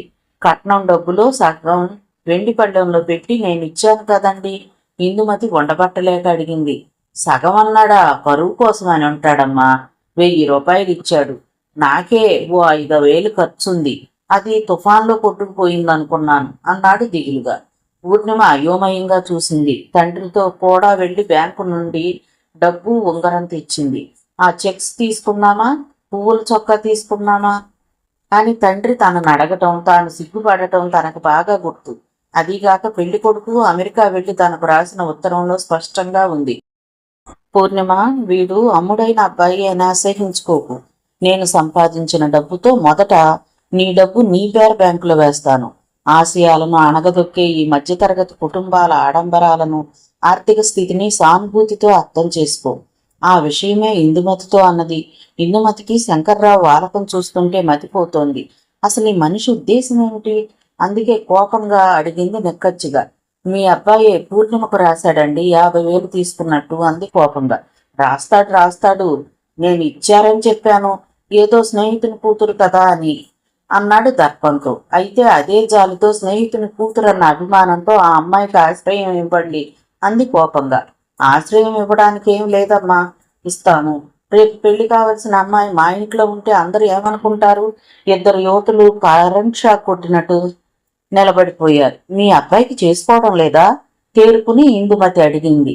అతను నవ్వాడు. అబ్బాయి అమెరికా వెళ్ళాడు. వాడి అభిప్రాయం ఎలా మారుతుందో. 5 ఏళ్లకు గాని రాడు వాడు. అప్పటి వరకు వయసు వచ్చిన అమ్మాయిని ఉంచడం భావ్యం కాదు. ఉంచామే అనుకోండి, వాడు చేసుకుంటానంటే పర్వాలేదు, ఒకవేళ కాదంటే మధ్యలోనే తుంచింది ఇందుమతి. ఏమిటే విన్నావుగా, మీ కాబోయే మామగారి నిర్ణయం, వెళ్దామైక అంది కోపంగా. ఒకసారి వారి అడ్రస్ అడిగి తీసుకో ఇందు అంది మెల్లగా. వాడు ప్రస్తుతం ఉండే అడ్రస్ మా దగ్గర లేదు, రాయగానే పట్టుకొచ్చేస్తాను అన్నాడు నవ్వుతూ. మా అడ్రస్ ఎందుకులేండి, మేమే వచ్చి తీసుకుంటాం అంది ఇందుమతి. ఆవిడ ముఖం ప్రసన్నం కావటం గమనించకపోలేదు పూర్ణిమ. భారంగా ఇద్దరూ బయటకు వచ్చారు. కొండంత ఆశతో వచ్చారు. మనుషులు ఇట్లా మారతారా? ఏమిటే ఇంకా ఆలోచన? ఆ మనిషి నీకు సాయం చెయ్యాలనే ఉంటే నీ ఉత్తరం అందగానే వచ్చేవాడు. ఉత్తరం కూడా ఎందుకు, వార్తాపత్రికల్లో చూసే వచ్చేవాడు. పద అంది. ఇప్పుడు ఎలా? దిగులుగా చూసింది పూర్ణిమ. ఏమిటి ఆ ముఖం? నువ్వును చచ్చిపోవులే. అమ్మా అయ్యా ఆస్తి పోతేనే చచ్చిపోలేదు. ఆఫ్టర్ ఆల్ ఒక అబ్బాయి తండ్రి కాదంటే చచ్చిపోవు. కానీ పద అంది కోపంగా. ఎక్కడికి వెళ్దామే? పూర్ణిమ అడిగింది. ఏట్లోకి. ఆ శంకర్రావు ఇల్లు కాకపోతే మనకు నిలవ నేడలేదన్నట్లు మాట్లాడతావే? ఇందు, తండ్రి నాటకం ఆడుతున్నాడు. కొడుక్కి నేనంటే ఎంత అభిమానమో ఆ ఉత్తరాలు చూస్తే తెలుస్తుంది అంది. ఇంకా ఆశ చావని పూర్ణిమ. ఆ కొడుకు వచ్చే వరకైనా బతకాలి కదా. ఇద్దరు బయటకు వచ్చి రిక్షా మాట్లాడుకుని ఇంటికి బయలుదేరారు. రవీంద్ర భారతి ముందు రిక్షా కాస్త స్లో అయింది. జనం పోలీసులు ఉన్నారక్కడ. రిక్షా ఆ పాపం అంది ఇందుమతి. ఇక్కడేందుకే? పూర్ణిమ అడిగింది. అదిగో ఆ బండి మీద మిరపకాయ బజ్జీలు అమ్ముతున్నారు. బజ్జీలు కొనుక్కుని పైపిండి తినేసి మిరపకాయలు కళ్ళ కంటించుకుని ఏడుద్దామని నోరు మూసుకుని పద అంది కోపంగా. పూర్ణిమ మాట్లాడకుండా ఆమె వెంట నడిచింది. అక్కడి ఆవరణ నిండా కార్లు స్కూటర్లు ఉన్నాయి. బ్యానర్ వంక చూసింది. ఎవరో ఎమ్మెల్యే గారి అమ్మాయి ఆరవ రేఖమట. దానికి ముఖ్య అతిథిగా ఆశీర్వచనం ఇవ్వటానికి ప్రఖ్యాత సినీ నటుడు వస్తున్నాడట. అందరూ ఆహ్వానింపబడ్డవారే అంది పూర్ణిమ. మనము ఆహ్వానింపబడిన వారమే చిట్టి తల్లి. ఇలాంటి కార్యక్రమాలకు కళాభిమానులందరికీ ఆహ్వానం ఉంటుంది గాని పద అంది. పూర్ణిమ గుండెలు వేగంగా కొట్టుకున్నాయి. జగజ్జెట్టి లాంటి వ్యక్తులు గేట్ దగ్గర నిలబడి ఇన్విటేషన్ కార్డుందా అని అడుగుతున్నాడు. జంకు గొంపు లేకుండా అక్కడికి వెళ్ళింది ఇందుమతి. ఓ చిరునవ్వు విసిరింది. శ్రీమతి సుందరీకృష్ణ వచ్చారా? అదేనండి, ప్రఖ్యాత నవల రచయిత్రి. మీరు అడిగేది కృష్ణ గారి గురించా? ఆవిడ ఇంత క్రితమే వచ్చారు అన్నాడు అతను. ఓ ఐసి, మమ్మల్ని రమ్మన్నది, గేటు దగ్గరే ఉంటానంది అంది ఇందుమతి. అతను తెల్లబోయాడు. అంత పెద్ద రచయిత్రిని పట్టుకుని ఏకవచనంతో సంబోధిస్తుంది అనుకుని ఉంటాడు అతను. ఆమెను పిలుస్తారా? ధీమాగా అడిగింది ఇందుమతి. ఆమెను పిలవటం దేనికి? రండి. మరొకతను ఇందుమతిని పూర్ణిమను లోపలికి పిలుచుకుని తీసుకువెళ్ళాడు. ఇందుమతి, ఆవిడ నీకెలా తెలుసు? మందమతి, ఇప్పుడే అక్కడ ఆహ్వాన పత్రికలో చూశాను ఆవిడ పేరు. అఫ్ కోర్స్ 1-2 రచనలు చదివాననుకో అంది. పూర్ణిమ ప్రాణం బెగబట్టుకుని ఆమె వెంట నడిచింది. నమస్తే మేడం. నమస్తే. ఎవరితోనో మాట్లాడుతున్న ఆవిడ ఇటు తిరిగింది. మీరు ప్రఖ్యాత రచయిత్రి కృష్ణ అని అందరికీ తెలుసు. మీ పేరు సుందరి అని, సుందరి కృష్ణ గారు తన స్నేహితురాలని మా అన్నయ్య చెప్తాడు అంది ఇందుమతి. ఆమె క్షణం తెల్లబోయినా మరుక్షణమే నవ్వేసింది. అలాగా, ఎక్కడుంటారమ్మా? చిక్కడపల్లిలో ఉంటామండి. మీ రచనలంటే నాకెంత అభిమానమో చెప్పలేను. అసలు మార్కెట్లోకి కొత్త పుస్తకం వస్తే చాలండి, కొనేస్తాను. నా అభిమాన రచయిత్రిని చూడాలని కోరిక ఎన్నాళ్ళలో ఉంది. ఇంటికి వస్తే మాట్లాడతారో లేదో అనే భయం. అందుకే ఇక్కడ మీ పేరు చూసి పోస్తోంది ఇందుమతి. పూర్ణిమ తెల్లముఖం వేసుకుని చూస్తుంది. ప్రోగ్రాం ప్రారంభమవుతుంది. మంత్రి గారి కారు వచ్చింది. అందరూ కూర్చొని వాలంటీర్ అర్చారు. వస్తాం మేడం, మిమ్మల్ని చూసాం. జన్మ తరించిపోయింది. అదేంటమ్మా, కార్యక్రమం చూసి వెళ్ళండి. సుధీర్, రాము ఎవరు? ఆమె పిలుపు విని ఒక వాలంటీర్ వెళ్ళాడు. వీళ్ళని కూర్చోబెట్టండి, నా తరపునే వచ్చారు అంది. అతను తీసుకువెళ్ళి కూర్చోబెట్టాడు. ఇదేం తమాషా? నోరు మూసుకుని కార్యక్రమం తిలకించి తరించవే మందమతి అన్నాడు. అప్పుడే తెరలేచింది. అమ్మాయి సభావందనం ప్రారంభమైంది. పూర్ణిమ కాసేపు అన్నీ మర్చిపోయి నాట్యం చూడడం ప్రారంభించింది. చంద్రశేఖరాన్ని తోటలో తిప్పి స్నానానికి పంపించి వరండాలో కూర్చుని వార్తాపత్రిక చూస్తున్నాడు సంజయ్. నమస్తే. చిరుగాదుల శబ్దంతో పాటు వినిపించిన మృదు మధురమైన గొంతు విని తలెత్తాడు. ఒక్క క్షణం గుర్తించటానికి తటపటాయించాడు. నేనండి, పూర్ణిమను. మీతో పాటు విజయవాడ నుండి వచ్చాను. ఓ సారీ, రండి రండి. మీ కట్టు బొట్టు మాట అంతా మారింది, వెంటనే గుర్తించలేకపోయాను అన్నాడు ఎదుటి కుర్చీ చూపించి. ఈమె వచ్చి కూర్చుంది. అనవసరంగా పమిటి భుజం మీదకి లాక్కుంది. చెప్పండి, మీ వాళ్ళు కనిపించారా? నేను ఒకసారి మీ ఏమతి ఇందుమతి ఇంటికి వచ్చి కనుక్కుందామని అనుకున్నాను అన్నాడు. థ్యాంక్స్. అదంతా మర్చిపోదాం అనుకుంటున్నాను. మీరు ఒక చిన్న సహాయం చెయ్యాలి అంది పమిట వేలు చూడుతూ. మళ్ళీ మీ భర్తగా నటించాలా అన్నాడు హాస్యంగా. కాదు అంది చిన్నపుచ్చుకుంది. అతను నాలుగు ఖర్చుకున్నాడు. సారీ, హాస్యం చేశాను. అతను అక్కడున్న బెల్ నొక్కాడు. ఏం లేదండి, 2-3 చోట్ల ఉద్యోగానికి ప్రయత్నించాను. ఎక్కడ చూసినా రికమెండేషన్లు, లంచాలు అడుగుతున్నారు. మాకు సిఫార్సు చేయగల హోదా గల బంధువులు లేరు, తెలిసిన వారు కూడా లేరు అంది దిగులుగా. చెప్పండి, ఎక్కడ అప్లై చేశారో, నా వల్ల అయితే ప్రయత్నిస్తాను అన్నాడు. చిన్నబాబు, తాను వచ్చానని గుర్తు చేశాడు రాములు. టీ ఇక్కడికే తీసుకురా అన్నాడు సంజయ్. రాములు వెళ్ళిపోయాడు. లాభం లేదు, 2 కంపెనీలలో వేకెన్సీ లేదన్నారు. ఒక చోట ఉంది, కానీ మేనేజర్ స్పష్టంగా చెప్పాడు ఎవరి రికమెండేషన్ అంగీకరించగట. 1000 రూపాయల లంచం అడుగుతున్నాడు. మా ఇల్లు ఆదుకుంటుందేమో అనుకుంటే అది డబ్బు దగ్గర 10 సార్లు ఆలోచిస్తుంది అంది మరింత దిగులు పడిపోయింది. అదే కంపెనీయో చెప్పండి, పూర్ణిమ చెప్పింది. అతని ముఖంలో రంగులు మారాయి. నిజంగా అంటున్నారా అన్నాడు అతను నిటారుగా కూర్చుని. అబద్ధం ఆడవలసిన పని లేదు సంజయ్ గారు. ఆ కంపెనీ యజమాని జబ్బు మనిషట. అతని కొడుకు కర్కోటకట. Very interesting. అర్థమో అమ్మాయినో ఎరచూపితే గాని లొంగి రాడట. పచ్చి రౌడీ అట అని దిగులుగా. అలాంటి చోట మీరు పని చేయగలరా? మొదట అలాగే భయపడ్డాను. మేనేజర్ నా భయం గ్రహించాడో ఏమో. ఆ ప్రొపరైటర్ గురించి ఓ నిజం చెప్పాడు. అవసరం అయితే వాడుకుంటాడట. నేను డబ్బిచ్చి చేరతాను. నా విషయంలో అతని ప్రమేయం ఉండదేమోలేండి అంది కాస్త నిశ్చింతగా. పై ఇన్ని తర్జన భర్జనలు ఎందుకు? ఒకసారి వెళ్ళి మీడియా యజమానిని కలవలేకపోయారా? ఆ ప్రయత్నము చేశానండి. అతను ఎప్పుడు ఫుల్ లోడ్లో ఉంటాడట. ఆ నిషాలో ఒక్కోసారి లంచం ఇచ్చినా వేకెన్సీ లేదు పొమ్మంటాడట అంది. Very peculiar case. ఇలాంటి వాడు నేను రికమెండేషన్ చేసినా వింటాడన్న నమ్మకం లేదు మిస్ పూర్ణిమ అన్నాడు నిట్టూర్చి. రాములు టీ తెచ్చి టీ పై పెట్టాడు. ఇద్దరికి చెరో కప్పు టీ ఇచ్చి బిస్కెట్ల ప్లేట్ పట్టుకున్నాడు. నాకు టీ చాలు అంది మొహమాటడిగా. ఇంత మొహమాట పడితే ఉద్యోగం ఏం చేస్తారండి, తీసుకోండి అన్నాడు. ఆమె 2 బిస్కెట్లు తీసుకుంది. ఏమండి, నేను రికమెండేషన్ అడగటం లేదు. ఓ 800 రూపాయలు ఇస్తే నేను నెల కొంత డబ్బు ఇచ్చి తీర్చుకుంటాను. ముందు టీ తాకండి అన్నాడు తను టీ తీసుకుంటూ. మీకు అనుమానంగా ఉంటే నా దగ్గర ఓ చెయ్యి నుండి ఇక్కడ పెడతాను.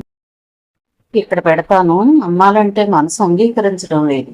అమ్మ ఇచ్చిన కానుకల్లో మిగిలింది ఇదొక్కటే. ఆ మాట అనుకుంటే ఆమె కళ్ళు నీటితో నిండాయి. ఓకే, అలాగే ఇస్తాను, టీ తాగండి అన్నాడు. పూర్ణిమకు 1000 ఏనుగుల బలం వచ్చింది. అతని పాదాలకు నమస్కరించాలని అనిపించినా డ్రమటిక్ గా ఉంటుందని టీ తాగింది. ఎన్నిసార్లు అతనితో చూపులు కలపాలని ప్రయత్నం చేసినా వ్యర్థమే అయింది. అతను ఎటో చూస్తూ టీ తాగుతున్నాడు. ఆమె కొంచెం శబ్దం చేస్తూ టీ కప్పు బల్ల మీద పెట్టింది. అతని కప్పు రాములు వచ్చి అందుకుని తీసుకెళ్లిపోయాడు. సంజయ్ లేచి వెళ్లి 1000 రూపాయల కట్ట ఒకటి తీసుకువచ్చి ఆమెకు ఇచ్చాడు. వణుకుతున్న చేతులతో తీసుకుంది. గొలుసు బల్ల మీద పెట్టింది. చాలా థ్యాంక్స్ అన్నది డబ్బు పర్సులో పెట్టుకుంది. మెన్షన్ నాట్, నేను వడ్డీ వ్యాపారస్తులాగే ఇస్తున్నాను, తాకట్టు పెట్టుకుంది. థ్యాంక్స్ చెప్పవలసిన అవసరం లేదు. ఈ కొనలకు లింకు అంటింది. చెల్లుతాయే ఈ నోట్లు అందు జిప్పు వేయబోదు. చెల్లదంటే తెచ్చివ్వండి అన్నాడు. వస్తానండి నమస్కరించింది.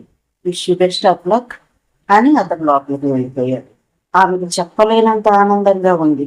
తాను ఈ రోజు ఉద్యోగంలో చేరిపోతుంది. తన బ్రతుకు తాను బతుకుతుంది. ఈ మేనేజర్ కాస్త మంచివాడే, లంచం అడిగాడు అంతేగాని సికింద్రాబాద్ లో ఓ ప్రైవేట్ కంపెనీలో వేకెన్సీలు ఉన్నాయని వెళ్ళింది. అతను ఎంత అసభ్యంగా మాట్లాడాడో గుర్తొచ్చింది. 3 రోజుల క్రితం వెళ్ళింది అక్కడికి. అతనికి ఎంత లేదన్నా 60 ఏళ్ళు ఉంటాయి. అందుకే నిర్భయంగా అతని గదిలోకి వెళ్ళింది. ఎవరమ్మా, ఏం కావాలి అన్నాడు. ఇక్కడ క్లర్క్ పోస్ట్ వేకెన్సీ ఉందని విన్నాను సార్ అంది. అతను పూర్ణిమను నక్సిక పర్యంతం చూశాడు. ఆఫీసులో ఖాళీలేం లేవే, అయినా నీలాంటి అందమైన అమ్మాయిలకి ఇచ్చే పని ఏముంది అన్నాడు ఆలోచిస్తూ. నాకు ఈ ఉద్యోగం చాలా అవసరం సార్. మొన్నటి తుఫాన్లో అన్నీ పోగొట్టుకున్నాను అంది దీనంగా. క్లర్క్ ఉద్యోగాలు ప్రస్తుతానికి లేవు, మరో పోస్టు ఖాళీగా ఉన్నది, చేస్తావా? అలాగే సార్, నాకు ఉద్యోగం నొప్పింది. అయితే ఇలా రండి. అతను లేచి పక్క గదిలోకి దారి తీశాడు. పూర్ణిమ లేచి అతన్ని అనుసరించింది. అక్కడ అందమైన ఫర్నిచర్తో అధునాతనమైన ఒక గది, పక్కన 2 మంచాలు, వాటిపై ఇంపోర్టెడ్ బెడ్, అందమైన టేబుల్ ల్యాంప్, ఎంతో బాగుంది. నీ పేరు? పూర్ణిమ అంది. ఆ గదిలో తనకేం పని ఉంటుందో అర్థం కాలేదు. చూడు మిస్ పూర్ణిమ, ఈ డబుల్ కాట్ బెడ్ పై ఒక బెడ్ ఖాళీగా ఉంది. ఇది వరకు మంగు అనే అమ్మాయి ఉండేది ఇక్కడ. పూర్ణిమ నోరెండబెట్టింది. డబుల్ బెడ్ లో ఖాళీ అంటే నా భార్య ముసిరిది అన్నాడు అతను.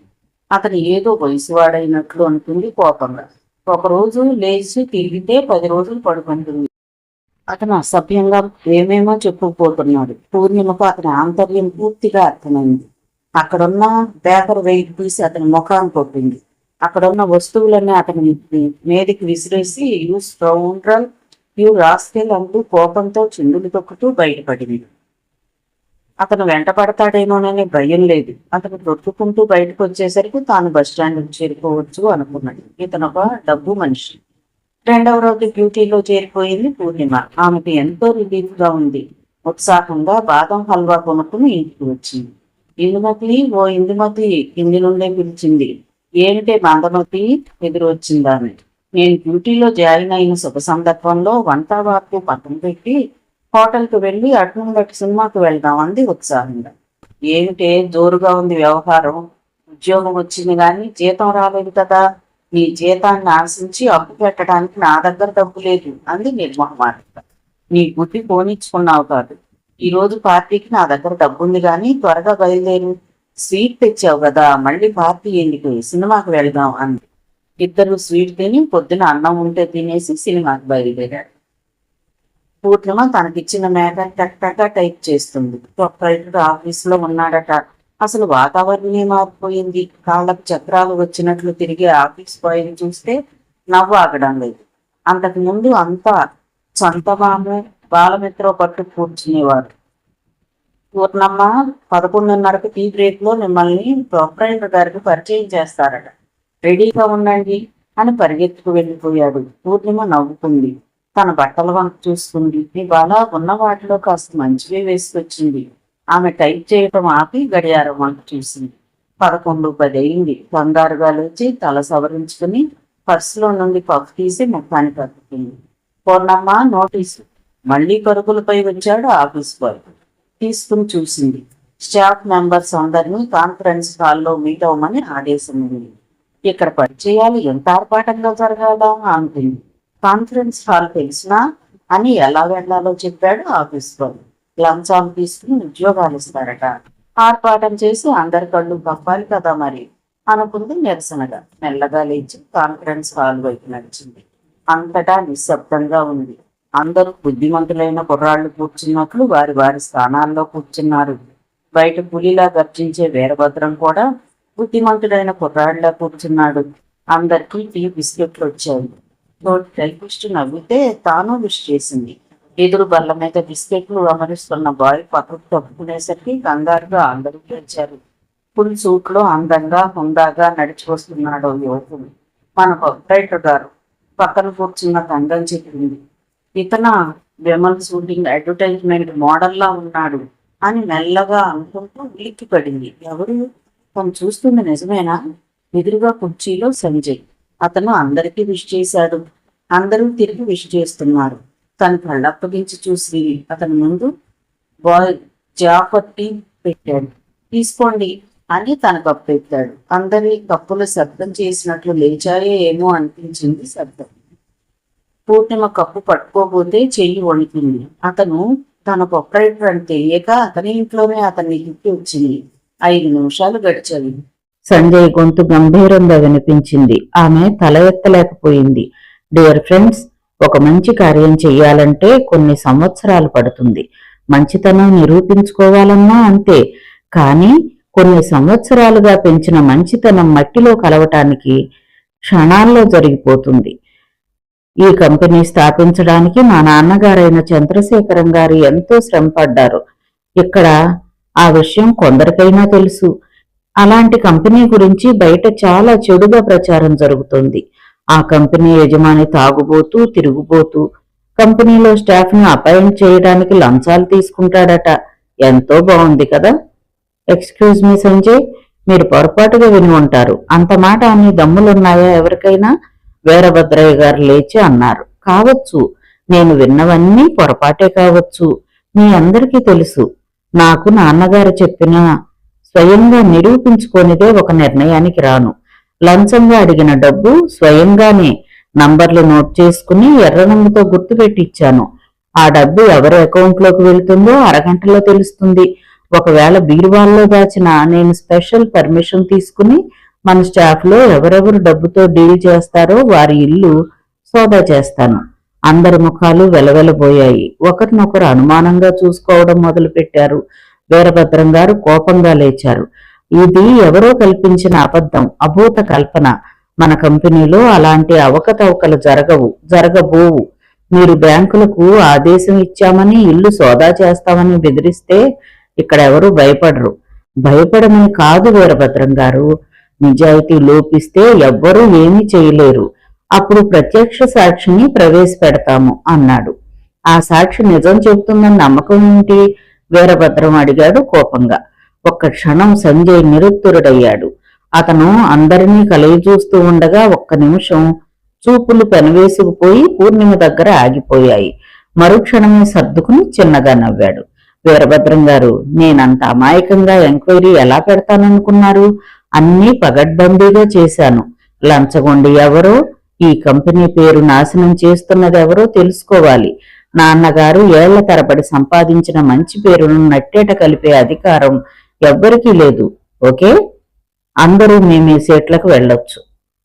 జీతం చాలక లేక ఎందుకు కక్కుర్తిపడ్డారో తెలుసుకుని ప్రథమ తప్పిదంగా క్షమించాలని నిశ్చయించుకున్నాను అని లేచి అతను ఎవరి వంక చూడకుండా తన గదిలోకి వచ్చాడు సంజయ్. తల భారమై పగిలిపోయేంత నొప్పిగా ఉంది. ఆలోచించి గాలిలోకి గాలం వేయటానికే సోదా, బ్యాంకు, సాక్ష్యం అన్నాడు.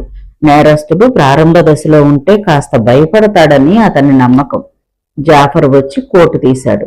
జాఫర్, కొత్తగా వచ్చిన టైపిస్ట్ పూర్ణిమపై ఓ కన్నీసుంచు. అచ్చా సాబ్. అతను వెళ్లిపోయాడు.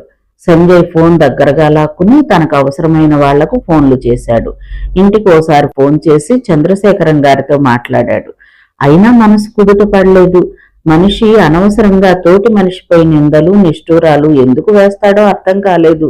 కళ్ళు మూసుకుని కూర్చున్నాడు. సాబ్. జాఫర్ పరిగెత్తుకుని వచ్చాడు. ఎస్, ఏం జరిగింది? వీరభద్రం సాబ్ ఆ పూర్ణిమని ఏమేమో అంటున్నాడు సాబ్, ఆమె ఏడుస్తోంది అన్నాడు కంగారుగా. జాఫర్, ఆ ఎల్లో ఫైల్ తీసుకో అన్నాడు. స్ప్రింగ్ డోర్ తీసుకుని బయటకు వచ్చి పక్కనే ఉన్న గదిలోకి వెళ్ళాడు. విశ్వాసం లేని వారు ఒక్క క్షణం ఉండొద్దు. వెళ్ళు. వీరభద్రం వేరావేశంతో ఊగిపోతున్నాడు. కన్నీళ్లతో నోరు విప్పబోయిన పూర్ణిమ సంజయ్ను చూసి నోరెళ్లబెట్టింది. వీరభద్రం వెనక్కు తిరిగి చూసి కాస్త తెల్లబోయాడు. సంజయ్ సాధారణంగా రాడు. ఎలా బయటకు వచ్చాడో అర్థం కాలేదు. జాఫర్, ఆ ఫైలు టైపిస్ట్కి ఇవ్వు అన్నాడు సంజయ్ వారిద్దరి కలవరం గమనించనట్లే. సార్. వీరభద్రం నసగడం మొదలెట్టాడు. జాఫర్ ఫైల్ పెట్టి వెళ్లిపోయాడు. సంజయ్ అతని వెనక తలుపులు వేశాడు. వీరభద్రం కాళ్లు లాక్కుపోతున్నాయి. కూర్చోండి. కూర్చో మిస్ పూర్ణిమ అని తన అక్కడున్న కుర్చీని లాక్కుని కూర్చున్నాడు సంజయ్. వాళ్ళిద్దరూ యాంత్రికంగా కూర్చున్నారు. వీరభద్రం గారు, మిస్ పూర్ణిమ డబ్బు నన్ను అడిగినప్పుడు నేనెవరో ఆమెకు తెలియదు. మీరు ఆమెను విశ్వాసహీనురాలిగా నిందించవద్దు. చెప్పండి, ఎందుకు ఇతనికి పూనుకున్నారు మీరు? అతను తల వంచాడు. అవసరమైతే పులిలా అరవటం, అవసరం లేకపోతే పిల్లిలా తలవంచటం అవకాశవాదుల లక్షణం అన్నాడు తీక్షణంగా. సంజయ్ బాబు, ఇందులో నేను నిమిత్త మాత్రుణ్ణి. మీ మామగారి నిబంధన పెట్టారు. చివరకు ఆ ఒక్క మాట అన్నాడు. జగన్నాథం గారా? అవును, చంద్రం వెళ్లిపోవటం కూడా ఈయన గారి నిరంకుశత్వం భరించలేకనే అన్నాడు. మరి నాకిన్నాళ్ళు చెప్పలేదు అన్నాడు కోపంగా. అతను జవాబు చెప్పలేనట్లుగా ఉండిపోయాడు. ఆల్ రైట్, అదంతా నేను చూసుకుంటాను. ఇక మీదట ఇలాంటివి జరగకూడదు అని సంజయ్ లేచాడు. అలాగే సంజయ్ బాబు అన్నాడు. పెద్ద తుఫాన్ రాబోతూ మబ్బులు తేలిపోయినట్లుగా ఉంది అతనికి. పెద్దగా శ్వాస పీల్చాడు. పూర్ణిమ గారి డబ్బు ఆమెకి ఇచ్చేయండి అన్నాడు బయటకు వెళుతూ. అంతా నా దగ్గర లేదు నసిగాడు.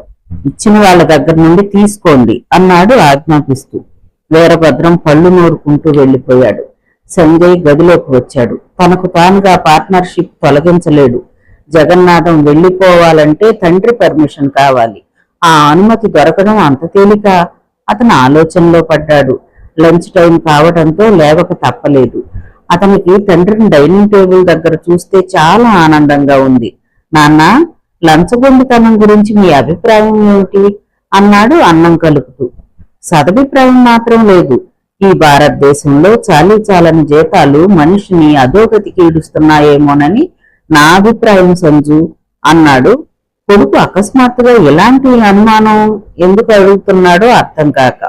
సపోజ్ నాలాంటి వాడు లంచం తీసుకున్నాడు అనుకోండి, మీకు ఆ అవకాశం ఏది? ఎందుకు లేదు? కంపెనీ స్టాఫ్ ను రిక్రూట్ చేస్తూ ఓ 1000 రూపాయలు లంచం తీసుకున్నాననుకోండి, మీకంత అవసరం ఏమొచ్చిందిరా? మనిషిలో ఓ పిశాచి కూడా దాగుంటుంది నాన్న. అది నా చేత డబ్బు సంపాదించాలన్న ఆశతో అక్రమం చేయించిందనుకో అన్నాడు కూర వేసుకుని. నీకు డబ్బు ఇబ్బంది లేకపోయినా దురాశతో అక్రమంగా సంపాదించాలనుకున్నావు కాబట్టి నా కంపెనీలో స్థానం లేదు. నిజమా నాన్న? ఏమిట్రా నీ మాటలో? అసలు సంగతి చెప్పు అన్నాడు. జగన్నాథం వీరభద్రం కలిసి ఆడిన నాటకం చెప్పాడు. అది లంచం తీసుకున్నారంటే క్షమించొచ్చు, కక్కుర్తి పడతారని. కానీ యజమానులను అమానుషంగా చిత్రించటం అన్యాయం కదా అన్నాడు. రోజు రోజుకు జగన్నాథం మతిపోతుందిరా. నువ్వుండు, నేనే చెబుతాను అన్నాడు కోపంగా. మీరు ఎమోషనల్ గా కాక శాంతంగా ఆలోచిస్తే నాకు చేయూతనిచ్చిన వారవుతారు అన్నాడు. ఏ మాత్రం ఆవేశపడినా ఆయన ఆరోగ్యం దెబ్బతింటుందని తెలుసు. ఈ విషయంలో ఆలోచించడం, ఆవేశపడడం అనే ప్రసక్తే లేదు. నేను నా రక్తాన్ని చెమటగా మార్చి నిర్మించి ఈ సంస్థ పరపతి పాడు చేయటం అంటే అంత అన్యాయం మరొకటి లేదు అన్నాడు. అతను రాముని చేత ఫోన్ తెప్పించుకుని జగన్నాథంతో మాట్లాడాడు. అతను ఏమన్నాడో తెలియదు, కానీ ఆఖరణ చంద్రశేఖరం విరక్తిగా నవ్వాడు. జగం, నా కోపం తెప్పించుకు. సుశీల ముఖం చూసే ఊరుకున్నాను, లేకపోతే ఎప్పుడో ఈ పని జరగాల్సింది. సరే, నీ ఇష్టం అన్నానుగా. టపీమని ఫోన్ పెట్టేశాడు. ఏమంటాడు నానా? అతనేమన్నా పట్టించుకోవాల్సిన అవసరం మనకు లేదు. వీరభద్రం విషయంలో నువ్వే ఆలోచించి నిర్ణయించుకో అన్నాడు ఒక్కపొడు వేసుకుని. మెల్లగా కుంటుతూ వెళ్లి ఈజీ చైర్లో కూర్చున్నాడు. తండ్రిని ఈ విషయంలో తేలిగ్గా అంగీకరింపజేసినందుకు అతను తేలిగ్గా నిట్టూర్చాడు. 10 నిమిషాలు వార్తాపత్రిక తిరగేసి మళ్లీ ఆఫీస్కు వచ్చాడు. అతనికి సాయంత్రం వరకు శ్రీమతి చరిత స్టేట్మెంట్ తోనే సరిపోయింది. టీ తాగి ఫైలు మూసి ఒళ్ళు విరుచుకున్నాడు. సాబ్, పూర్ణమ్మ మాట్లాడాలని బయట నిలబడ్డారు, జాఫర్ చెప్పాడు. అతను వాచ్ చూశాడు. గుడ్ గాడ్, 6:30 అవుతుంది. ఇంకా ఏం చేస్తున్నారు? 5 గంటల నుండి మీకోసం బయట నిలబడ్డారు, రమ్మను అన్నాడు సర్దు కూర్చుని. పూర్ణిమ వచ్చి అతనికి ఎదురుగా కూర్చుంది. చెప్పండి పూర్ణిమ అన్నాడు రిలాక్స్ గా కూర్చుని. వీరభద్రం గారు వారికి భయంగా చూసింది. వారు మిమ్మల్ని ఏం చేయలేరు, నిశ్చింతగా ఉండండి. అది కాదు, అతనికి పనిష్మెంట్ ఇస్తారా? ఏ, అతని పట్ల ఎందుకు అంత జాలి? జాలి కాదండి, నా భయం నాకుంది. మీకేం భయం అక్కర్లేదు. అతను మళ్ళీ మీ జోలికి రాడు. మీ పని మీరు చేసుకోండి అన్నాడు. సంధ్య చీకట్లు అలముకుని గదంతా మసకమసగ్గా ఉంది. అది కాదు సార్, అతని పని పోతే అతని భార్య బిడ్డలు కష్టపడతారు. ఆ ఉసురు నాకెందుకు అంది దీనంగా. ఆమె కళ్ళ వెంబడి నీళ్లు దూకడానికి సిద్ధంగా ఉన్నాయి. ఓ సెంటిమెంటల్ థింకింగ్. ఒక్క నిమిషం ఆమె వంక చూసి తలపైకెత్తి ఆలోచించాడు. ఒకసారి క్షమిస్తే రెండవసారి బుద్ధిగా ఉంటారేమో చూడండి. ఇది నా అభ్యర్థన. ఏ జన్మలో ఏ పాపం చేశానో అందరికీ దూరమయ్యాను. అంది విక్కుతూ. ఆడవారు అందంగా నవ్వుతుంటేనే చూడగలడు కానీ ఏడుస్తుంటే భరించలేడు. ఓకే ఓకే, అతనికేం జరగదు, వెళ్ళండి. లేచి త్వరగా లాయర్ని గదిలోకి వెళ్లిపోయాడు. Thank you sir, thank you అనడం వినిపించింది. ఏమో ఎవలాలు, ఎవరు లేరా ఇంట్లో? బయట నుండి అరుస్తూ వచ్చాడు జగన్నాథం. ఏంటా గావు కేకలు? వస్తున్నాను. సుశీలమ్మ వచ్చి భర్త వెనక వస్తున్న యువకుడిని చూసి లోపలి గుమ్మంలోనే ఆగిపోయింది. బయట పంపు పోతుంది, చూసుకోరా. బిల్లు మీ బాబు కడతాడే. ఎదవరాజ్యం, ఎదవ రూల్స్. ఇంకా నయం పీల్చే గాలికి ట్యాక్స్ అనలేదు అన్నాడు కోపంగా. ఎగ్జాక్ట్లీ, నేను ఎప్పుడు ఇదే ఆలోచిస్తూ ఉంటానండి. ఈ వ్యవస్థని, ఈ పాలనా యంత్రాంగాన్ని కాల్చి చంపాలి. నేను ఏదైనా చేద్దామన్నా నా వెనకనున్న ఆస్తి అడ్డొస్తుంది. వీడు క్యాపిటలిస్టు, కమ్యూనిజం మాట్లాడతాడు అంటారండి జనం అన్నాడా యువకుడు. ఏడ్చారు యాదవులు. ఏమో ఎట్లరా, ఈయన మదన్ మోహన్ చాలా పెద్ద మనిషి అన్నాడు పరిచయం చేస్తూ. నమస్తే. మదన్ నమస్కరించాడు. నమస్తే. ఏ ఊరు బాబు? నాకు ఇది నా ఊరు అనే సంకుచలం లేదండి. ఈ ఊళ్ళు అన్ని నావే అనుకుంటాను. మా పెద్దలు చెమటోడ్చి సంపాదించిన ఆస్తి, ఎస్టేటు అన్ని విశాఖపట్నం భీమవరంలో ఉన్నాయండి అన్నాడు. చాలా సంతోషం నాయన. ఏదైనా వ్యాపారం చేస్తూ ఈ ఊరు వచ్చారా? ఉద్యోగమా? సుశీలమ్మ అడిగింది. ఏటా యాదవ ప్రశ్నలు, పాపని పిలు అన్నాడు కోపంగా. అట్లాగే. ఏం బాబు, కాఫీ టీ ఏమైనా తీసుకుంటావా? నీకు మతి లేదే. మదన్ బాబుది పెద్ద స్టేటస్, అంటే అంతస్తే. నీ కాఫీలు టీలు కుడితి కొండలో పోయి అన్నాడు విసుగ్గా. ఆవిడెందుకండి కించిపరుస్తారు? మీరు నా తల్లి లాంటి వారమ్మా. మీరు ఏది ఇస్తే అది వద్దనకూడదు. కాఫీ ఇవ్వండి అన్నాడు నమ్రతగా. సుశీలమ్మ వెళ్లిపోయింది. అక్కడే గదులు, వాళ్ళ మాటలు లోపలికి వినిపించాయి. గీత వచ్చింది. రా పాపరా, వీరు మదన్ మోహన్ పెద్ద. అక్కడే ఆపండి జగన్నాథం గారు, మీరు నన్ను మరీ మొహమాట పెట్టేస్తున్నారు. గ్లాడ్ టు మీట్ యూ అన్నాడు చిన్నగా నవ్వి మదన్. నమస్తే అని మొహమాటంగా అక్కడ కూర్చుంది గీత. మీరు చదువుకుంటున్నారా? అవునండి, ఫైనల్ బిఏలో ఉన్నాను అంది పమిటమల్లి పెడుతూ. అబ్బో, ఆమె చదువు ఏమడుగుతావు బాబు, అన్నింటా ఫస్ట్ అనుకో. చదువులు సరస్వతి అంటారు అందరూ, ఇక పనులు అంతే అన్నాడు ఆయన. గుడ్, ఆడపిల్లలు అలా చలాకీగా ఉండాలి అన్నాడు. పాప, అమ్మ కాఫీ చేస్తుంది, తీసుకురా అన్నాడు. గీత లేచి వెళ్లిపోయింది. ఏటి బాబు, అంత ఆస్తి ఎస్టేటు ఉండి ఇలా ఉండటం నాకేం నచ్చలేదు అన్నాడు. నాకు ఇలాగే హాయిగా ఉంటుందండి. మన కడుపును బట్టి మనం కష్టపడి నింపుకుంటే కలిగే ఆనందం అంతా ఇంత కాదు, అది అనిర్వచనీయమైనది. ఇక నాన్న నా ఆస్తికి వివాహానికి లింకు పెట్టాడు. లేకపోతే ఆ ఆస్తి ఎస్టేటు అంతా దానం ఇచ్చేసి స్వేచ్ఛగా తిరిగేవాడిని అన్నాడు మదన్. తప్పు తప్పు, లక్ష్మీదేవిని అవమానం చేయకూడదు. చెయ్యొద్దు బాబు మీరు. ఆ తల్లే దయచూపకపోతే సంఘంలో మనకు బతుకుందా? నీకు ఎవరైనా కళ్ళకద్దుకుని పిల్లల్నిస్తారు నాయన. పిల్ల దొరకలేదని పెళ్లి మానేశాను అనుకుంటున్నారా? కర్మ. నాకెందుకో వివాహం అన్నా దాంపత్య జీవితం అన్నా వెగటు. నాన్నగారి నిర్ణయం నన్ను బాధిస్తుంది. ఏం చెయ్యాలా అని ఆలోచిస్తున్నాను అన్నాడు. గీత కాఫీ తెచ్చింది. ఆమె వంక చూడకనే కాఫీ తీసుకుని ధన్యవాదాలు చెప్పాడు మదన్. మరి నీకు? నాకు కాఫీ ఆట్టే పడదు బాబు, నువ్వు తాగి. పాప, బిస్కెట్లున్నాయే? వద్దులే, ఇప్పుడు అవన్నీ తింటే భోజనం సహించదు అన్నాడు జగన్నాథం. నాకిప్పుడు భోజనం ఫలహారం ఏం వద్దండి. మిమ్మల్ని చూడగానే మా నాన్న గుర్తుకొచ్చాడు, అందుకే మీ ఇంటికి వచ్చాను. ఇక్కడ బంధువులు స్నేహితులు రోజు పిలుస్తూ ఉంటారు, తప్పించుకుంటాను అన్నాడు కాఫీ సిప్ చేస్తూ. అదంతా నా అదృష్టం బాబు అన్నాడు జగన్నాథం. కాఫీ తాగి మదన్ వెళ్లిపోయాడు. ఓ పతివ్రత, ఎట్రాయే. పాప, నువ్వు ఇంకో. అతను ఎవరనుకున్నావు? మీ చంద్రశేఖరం మామ లాంటి వాళ్ళని 10 మందిని కొంటాడు సరే. అతని వెనక లక్షల ఆస్తుంది. ఇతను ఇరాగి అని కాబోలు. ఆ తండ్రి ఆస్తికి పెళ్లికి మూడేశాడు అన్నాడు. అయితే ఇప్పుడు ఏమంటారు? అసహనంగా అడిగింది సుశీలమ్మ. ఏడవమంటాను, నాకెక్కడ దొరికావే నువ్వు? పాప, అతన్ని నువ్వు కవ్వించాలి, ప్రేమించాలి అన్నాడు ఆజ్ఞాపిస్తున్నట్లు. అది కాదు నాన్న, ఏది వినను. ఆ లోఫర్ గారిని మర్చిపోవాలే నువ్వు. నిన్నొద్దంటాడా? నాకు కంపెనీకి సంబంధం లేకుండా చేస్తాడా? ఆడి అంతం చూడంలో నిద్రపోను నేను. నిద్ర మీసం మెలేశాడు అతను. గీత అయోమయంగా చూసింది తండ్రి వంక. చూడు పాప, నేను నీ అబ్బను. నాకు నీ సేమం కావాలి. ఎవడో బెకారి యాదవ్ కంటే ఎన్నో రెట్లు నయమే మదన్ బాబు. అతని ఇంటి అల్లుడైతే మన రొట్టె విరిగి నేతిలో పడ్డట్టే. గీత తలాడించింది. ఆమెకు సంజయ్ మీద విపరీతమైన కోపం వచ్చింది. తమను రక్త సంబంధీకులమని మర్చిపోతాడా? తన కోటీశ్వరుడు వెళ్ళాలైతే అతడు తనను చూసి అసూయతో అలమటించిపోవాలి. అసలు మామయ్యకు బుద్ధి లేదు అనుకుంది. జగన్నాథం కూతురు భావాలు చదివాడు. అతనికి బాగా అర్థమైంది. ఇనుము వేడిగా ఉండగానే సాగదీయాలి అని బాగా తెలిసినవాడు. ఎర్రగా బుర్రగా ఉన్నానని వాడి గర్వం. పాప, నువ్వెళ్ళి మదన్ బాబుని మన దారికి మళ్లించు అన్నాడు. అతను ఆకాశానికి నిచ్చెనలు వేస్తున్నాడు. సుశీలమ్మ మూతి తిప్పుకుంది. తన అన్న దయచూపకపోతే తమ బతికేమిటో ఆలోచించడు భర్త అనుకుంది. అందంగా ఉండి తల వంచుకున్న మదన్ అంటే గీతకు సదభిప్రాయం ఏర్పడింది. నిజమే, గర్విష్టి బావకు బుద్ధి చెప్పాలంటే అంతకంటే అందమైన మదన్కు గాలం వెయ్యాలి అనుకుంది. ఆస్తి మామయ్య రాసిస్తానంటే ఇతని సొమ్మేం పోయిందో అనుకుంది. ఆ రోజు కంటే అందంగా శ్రద్ధగా అలంకరించుకుంది. గీత మెల్లిగా హోటల్ బ్లూ మూన్ కు వెళ్ళింది. ఆమెను దింపి వెళ్లిపోయాడు జగన్నాథం. గీత వెళ్లి బెల్ నొక్కగానే మదన్ తలుపు తీశాడు. అతని చేతిలో వివేకానందుడి జీవిత చరిత్ర ఉంది. ఓ మీరా, రండి రండి ఆహ్వానించాడు మదన్.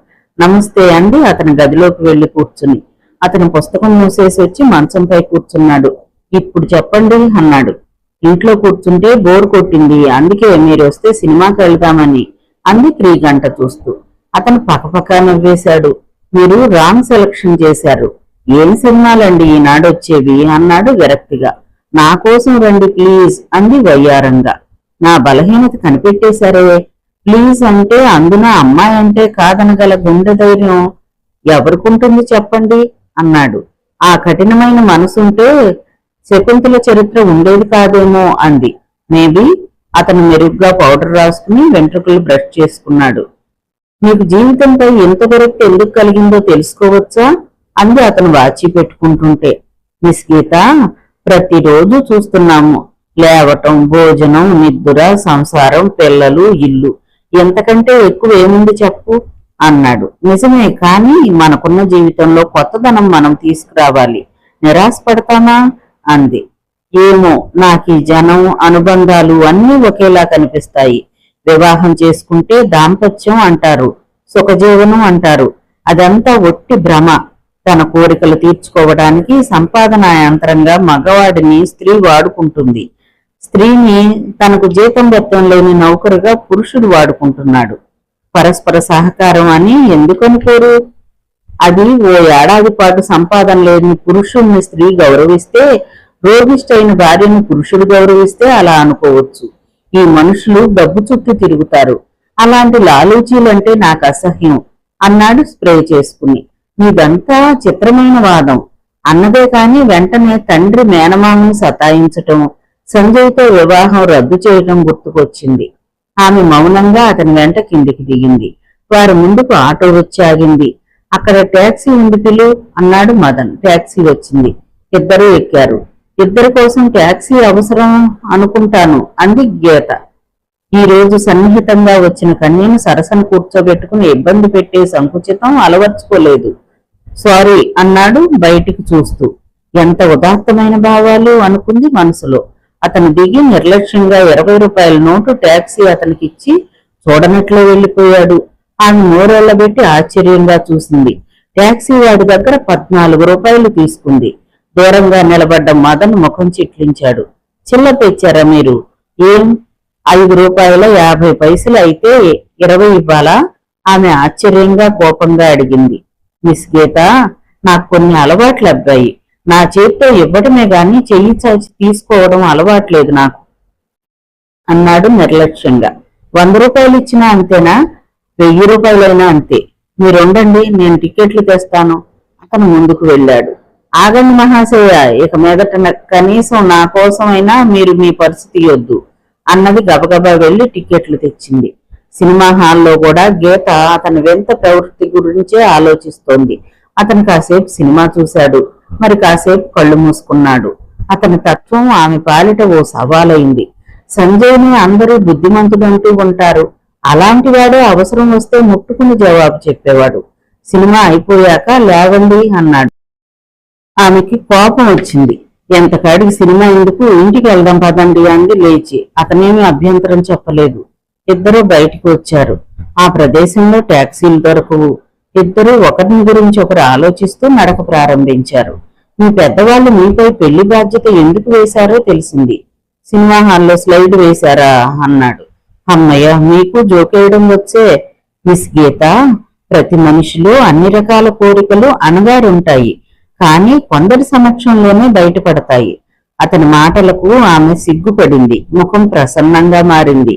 అది కాదండి, మీ దగ్గర ఉన్న డబ్బు ఎంత ఉంటే అంతా ఇచ్చేస్తారని వారి భయం కావచ్చు. కావచ్చు అన్నాడు. అతని పక్కన కూర్చోవాలనే బలమైన కోరిక కలిగింది. అందుకే కాళ్ళు నొప్పులని నిలబడిపోయింది. అతను టాక్సీ దొరకలేదని ఆటో పిలిచాడు. ఇద్దరు ఎక్కి కూర్చున్నారు. మీరు హోటల్కు ఇంత డబ్బు తగలేయకపోతే ఎక్కడైనా ప్రశాంతంగా ఉండే ఇల్లు తీసుకుంటే పోలేదా అంది. చూడండి గీత, ప్లీజ్, మీకంటే చిన్నదాన్ని ఏకవచనంతో పిలిస్తే సంతోషిస్తాను అన్నది. అతని మాటను మధ్యలోనే త్రుంచివేస్తూ, ఓ అలాగే గీత, హోటల్ అంటే వెతికే పని ఉండదు, ఇల్లంటే వెతకాలి. బ్రహ్మచారులకు ఇవ్వటం అంటే అబద్ధాలాడో బతిమాలో తీసుకోవాలి. అవన్నీ నా వల్ల కాని పనులు. అది నాకు వదిలేయండి. మన ఇంట్లో పైభాగంలో ఓ పోర్షన్ ఖాళీ అవుతుంది, అక్కడ ఉందిరు గాని అంది. వద్దు గీత, ఇక్కడ ఏ క్షణంలో ఏం కావాలన్నా వస్తాయి. ప్రైవేటుగా ఇల్లు అంటే మనుషులు కావాలి, వాళ్లకు పనులు చెప్పాలి అన్నాడు ఇబ్బందిగా. అదంతా నాకు వదిలేయండి, మీకు అంతగా ఇబ్బందిగా ఉంటే డబ్బిద్దురు గాని అంది. దట్స్ గుడ్ అన్నాడు. హోటల్ చేరాక ఆటోకు డబ్బులు తనే ఇచ్చింది గీత. ఇద్దరు కాసేపు మాట్లాడుకున్నారు. ఆమె బలవంతంగా అతన్ని భోజనానికి లాక్కు వచ్చింది ఇంటికి. మదన్ వెళ్లిపోయాక జగన్నాథం మీసం మెలేశాడు.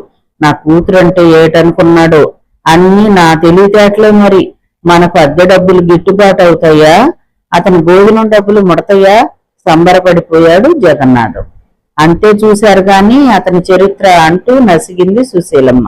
ఇంట్లో ఉంటాడుగా, నువ్వే చూడు మరి. అదీగాక అమ్మాయిల్లో రెచ్చాలకని ఆటోలకని అతన్ని అడగలేంగా. ఏదో కాలం కలిసి వచ్చినప్పుడే 4 డబ్బులు వెనకేసుకోవాలన్నదే నా రూలు. అయ్యా జగ్గయ్య, బయట నుండి ఎవరో కేక వేశారు. పాపా, కరేపాకు ముసలమ్మ అయి ఉంటది, దీని అబ్బ సొమ్మనుకుంటుందా? 15 రూపాయలు తక్కువైతే ఇయ్యొద్దన్నాడు మా నాన్న అని చెప్పే. అట్టగా రూపాయి కారు చేసి అరటికాయలు ఇచ్చారా అన్నాడు కూతురుతో. గీతకు చికాగ్గా ఉంది, అయినా తప్పదని వెళ్ళింది. కరేపాకు అరటికాయలు అమ్మి కడుపు మార్చి సంపాదించిన డబ్బు ఏం చేసుకుంటారు? ఆ కాపీనం తగలబడ విసుక్కుంది సుశీలమ్మ. అతనికి అలాంటివి వినిపించవు. అప్పుడే పోస్ట్ మ్యాన్ వచ్చి ఉత్తరం ఇచ్చాడు. అతని అక్క రాంబాయి రాసింది, చాలా జబ్బుగా ఉందని, ఓ 50 రూపాయలు పంపమని. అది సుశీలమ్మ కంటపడితే ప్రమాదం అని చించి బయట పారేసి వచ్చాడు. అతని ఆలోచనలన్నీ కోటీశ్వరుడైన మదన్ చుట్టూ తిరుగుతున్నాయి. పూర్ణిమ తన అద్దెకు తీసుకున్న గదిలో సామాన్లు సర్దుకుని తేలిగ్గా నిలిచింది. రోజు ఓ సమస్యే. ఇందుమత్తో ఉంటే ఆఫీస్కు దగ్గరగా ఉంది. గ్లాసుడు బియ్యం పొంగించి ఓ బంగాళదుంప వేపుకుంది. భోజనం చేసి పడుకుంటే ఇందుమతి లేని లోటు కొట్టొచ్చినట్టుగా కనిపించినా తన కాబోయే భర్తను గురించిన ఊహలు ఉక్కిరి చేస్తున్నాయని.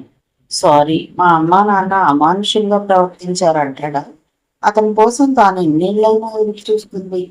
తలుపు బారిన చప్పుడైంది. భయంతో బిగుసుకుపోయింది. ఓ పూర్ణమ్మ, పూర్ణమ్మ! అది జాఫర్ గొంతు. ధైర్యంగా తలుపు తీసింది.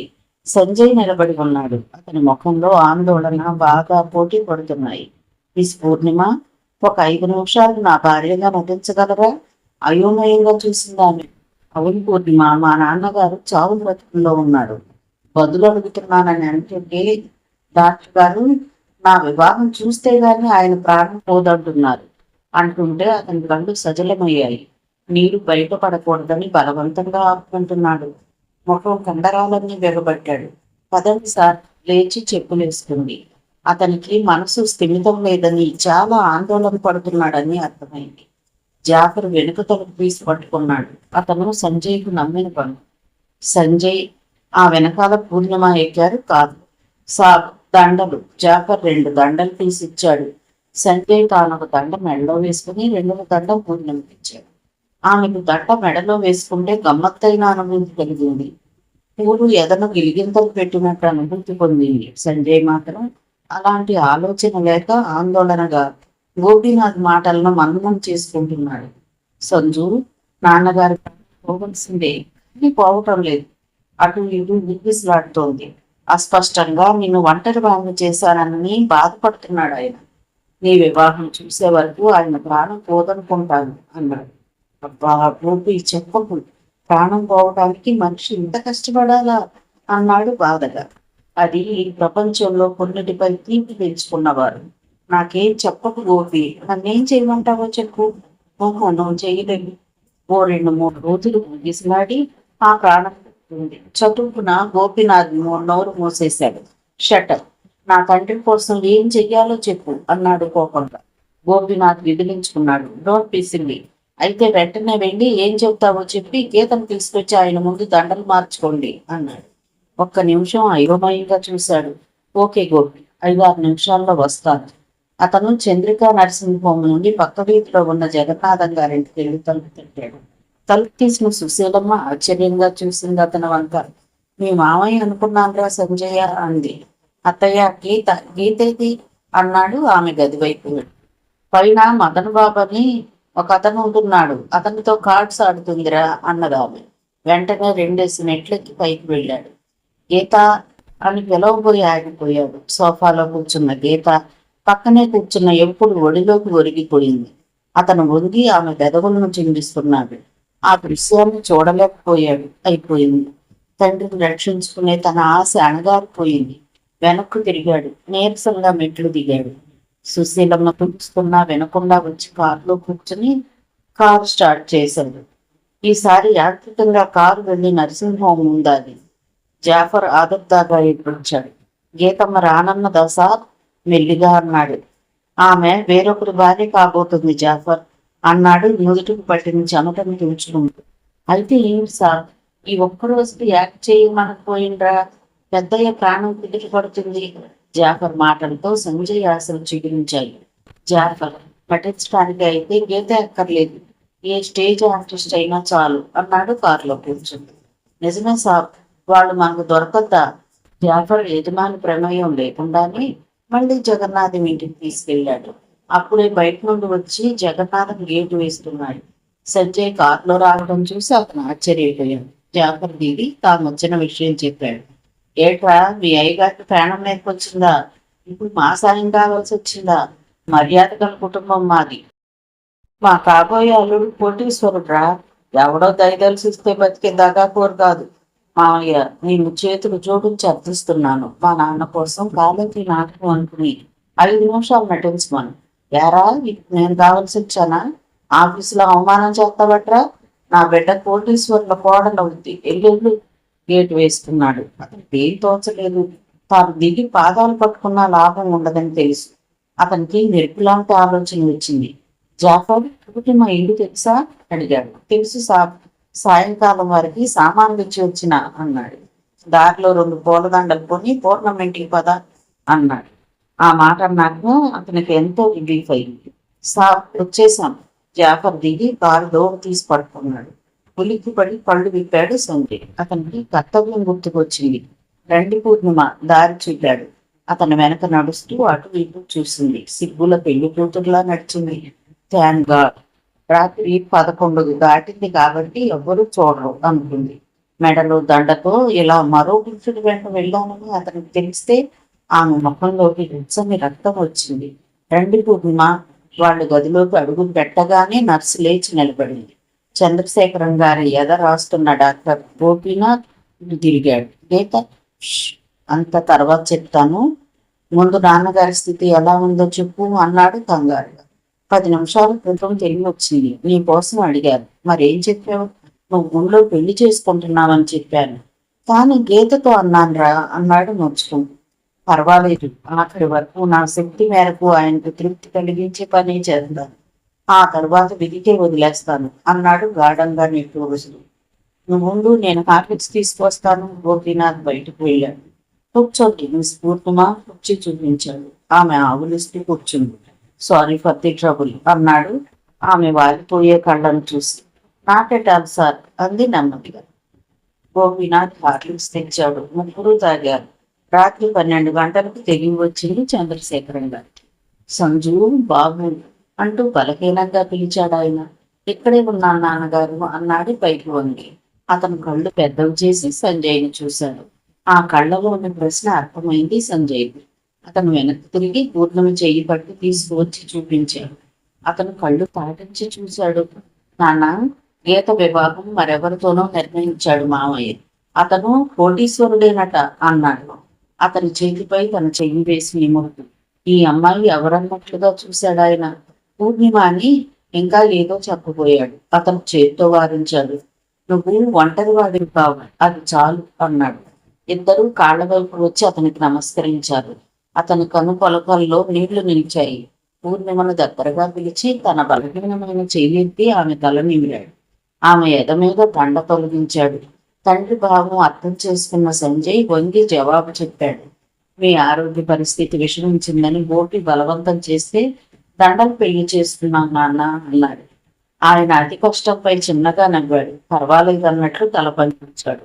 వణుకుతున్న చేతులతో తన ఎడమ చేతికి ఉన్న రవ్వల ఉంగరం తీసి సంజయ్ చేతికిచ్చాడు. నాకుంది నాన్న అన్నాడు. అది ఎందుకుని. అందుకే అందుకే కోడలు రావాలి అన్నాను. అమ్మాయి వేలు పెట్టు అన్నాడు. కొడుకు అమాయకతకు జాలిపడ్డు. ఇప్పుడు ఎందుకు నాన్న తటపటాయించాడు. పూర్ణిమ అతని సందేహాన్ని గ్రహించింది. మరి కొద్దిసేపట్లో చనిపోయే వ్యక్తితో ఏంటి పట్టింపు? కాలేజీలో ఎన్నిసార్లు నటించలేదు. తను దురదృష్టవంతురాలు. తన వారిని ఆఖరిసారి కూడా చూడమోసుకోలేదు. అవి గుర్తుకు రాగానే కళ్ళ నిండుగా నీరు నిండింది. చెయ్యి ముందుకు చాపింది. సంజయ్ సంశయంగా చూశాడు. పర్వాలేదన్నట్లు కళ్ళతోనే చెప్పింది. సంజయ్ వణుకుతున్న చేతులతో ఆమె వేలికి ఉంగరాన్ని తొడిగాడు. చంద్రశేఖరం ఆ చేతులను గుడ్డుట్లో బిగించి తన హృదయానికి ఆనించుకున్నాడు. సంజు ఏమో అనబోయాడు. మాట రాలేదు. గోపీనాథ్ హడావుడిగా వచ్చాడు. చంద్రశేఖరం గారు చెయ్యి పట్టుకున్నాడు. ఏమిట్రా, ఏమైంది? ఆదుర్దాగా అడిగాడు సంజయ్. 2 రోజుల నుండి ఉన్న స్థితే అంటూ ఉండగానే నర్సు వచ్చింది. వాళ్ళు హడావుడిగా సెలైన్ ఎక్కించారు. గోపీనాథ్ ఇంజక్షన్ ఇచ్చాడు. చంద్రశేఖరం గారు కదలటం ప్రారంభించారు. సంజయ్ దిగులుగా చూశాడు. ఈ బోల్డ్ సంజయ్, చావు పుట్టుకలు మన చేతిలో లేవు అన్నాడు ఓదార్పు. ఐ నో ఇట్ అన్నాడు బలవంతంగా కన్నీరు ఆపుకోండి. అత్తయ్యకు ఒకసారి ఫోన్ చేయి. అలాగే అన్నాడు పేలవంగా. అతను అకస్మాత్తుగా ఏదో గుర్తుకొచ్చినట్టు తిరిగాడు. మిస్ పూర్ణిమ మిమ్మల్ని జాబర్ దింపొస్తాడు. Sorry for the trouble. మరేం పర్వాలేదు సార్. వారు మీ తండ్రి అయితే నాకు యజమాని, నేను ఉంటాను అంది. నోనో, అవసరం అనుకుంటే పిలుస్తానుగా, వెళ్ళండి అన్నాడు మృదువుగా. అది చిన్న గది. తనుంటే మసలటం కొంచెం కష్టం అవుతుందని మెల్లగా బయటకు వచ్చింది. ఆమె దండ తీసి చేతితో పట్టుకుంది. సంజయ్ కారు వరకు వెంట వచ్చాడు. అతని దండ తీసి చేతికి వచ్చాడు. చాలా థ్యాంక్స్ అన్నాడు. మాటి మాటికి అలా అని నన్ను ఇబ్బంది పెట్టకండి. It is my duty. నా తల్లిదండ్రులను చూసే అదృష్టం ఎలాగూ లేదు. మీ తండ్రికి కలిగే సంతోషంలో నా పాత్ర ఉందని గర్వపడనివ్వండి అంది. ఓకే. జాఫర్ పూర్ణిమను దింపి అత్తయ్యకు నాన్నగారి సంగతి చెప్పిరా అన్నాడు. అచ్చా సార్. జాఫర్ తలుపు తీశాడు. కారులో కూర్చుంది. కారు కదిలాక సంజయ్ లోపలికి వెళ్ళాడు. జాఫర్, మీ అయ్యగారికి తల్లి చనిపోయారా? అవునమ్మా అన్నాడు జాగ్రత్తగా రోడ్డు చూస్తూ. గీత ఎవరు? పెదబాబు గారి చెల్లెలి కూతురు అన్నాడు. ఆమెకు గీత గురించి వినాలని కుతూహలంగా ఉన్నా ఎక్కువ వివరాలు జాఫర్ను అడగలేకపోయింది. కొందరు పని వారిని కదిలిస్తే చాలు గడగడ ఇంటి వారి కథలను చెబుతారు. కానీ జాఫర్ వాడికి విరుద్ధంగా కనిపించాడు. సంజయ్ పట్ల అతను చూపే అభిమానం అది. ఇల్లు రాగానే దిగి దండలు తీసుకుంది. ఆమె లోపలికి వెళ్ళి తలుపు వేసుకున్నాక కారు స్టార్ట్ చేశాడు. జాఫర్ కారు దూరం అయ్యాక కిటికీ వేసింది.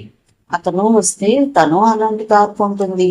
తల్లిదండ్రులు లాంటి వాడు కాడని అతని ఉత్తరం చదవగానే అర్థమైంది. ఆమెకు నిద్ర పట్టడం లేదు. మెల్లగా లేచి నలిగిపోయిన అతను ఉత్తరాన్ని తీసింది. చంద్ర అనుకుని హృదయానికి కత్తుకుంది. ఆమె కళ్ళు అక్షరాల వెంట పరిగెత్తాయి. నిండు పూర్ణిమ అననా, కార్తీక పూర్ణిమ అననా? ఏదన్నా నీ అందాన్ని అవమానించినట్లే.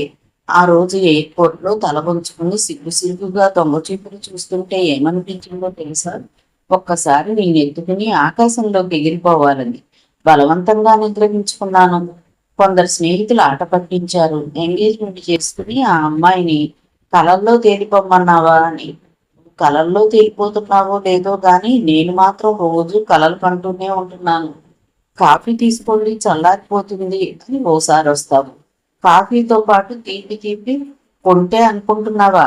రాత్రి అందంగా అలంకరించుకుని నన్ను ఊరిస్తూ సిగ్గుల మొగ్గలా అరవిచ్చిన గులాబీలా వస్తావు.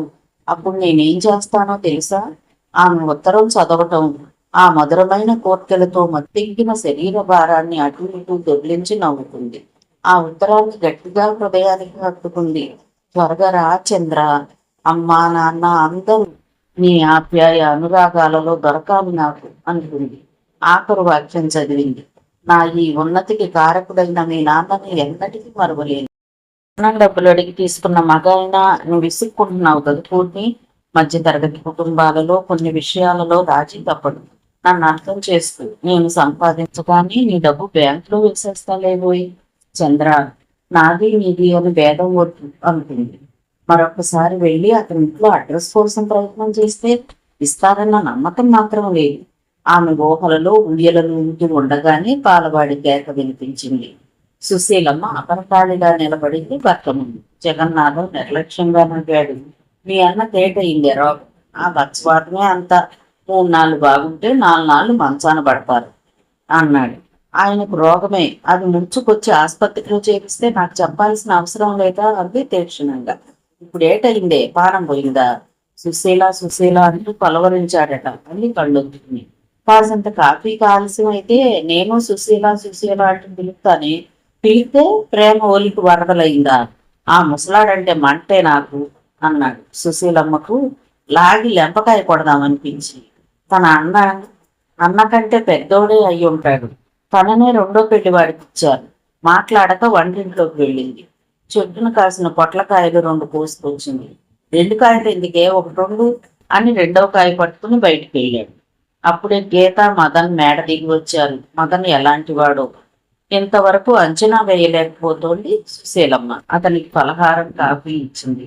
కూతురుతో అతని మాటలు అప్రయత్నంగా ఆమె చెవిలో పడ్డాయి. సెక్స్ అంటే బూతు అంటూ మనవాళ్ళు దాని చుట్టూ ఓ పిలిపిస్తారు.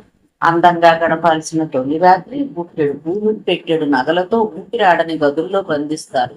అనుభూతి కావాలంటే శరీరాల రాపిడి కావాలి గాని బట్టల రాపిడి కాదు. మదన్ అనర్గళంగా మాట్లాడుతున్నాడు. అవతల అమ్మ ఉంది. ఉంటే ఉలుపు పలుపు లేకుండా మౌనంగా ఉంటారు. నోరు విప్పితే ఉపన్యాసం. అతన్ని ఆ ధోరణి నుండి తప్పించాలని గీత ప్రయత్నిస్తోంది.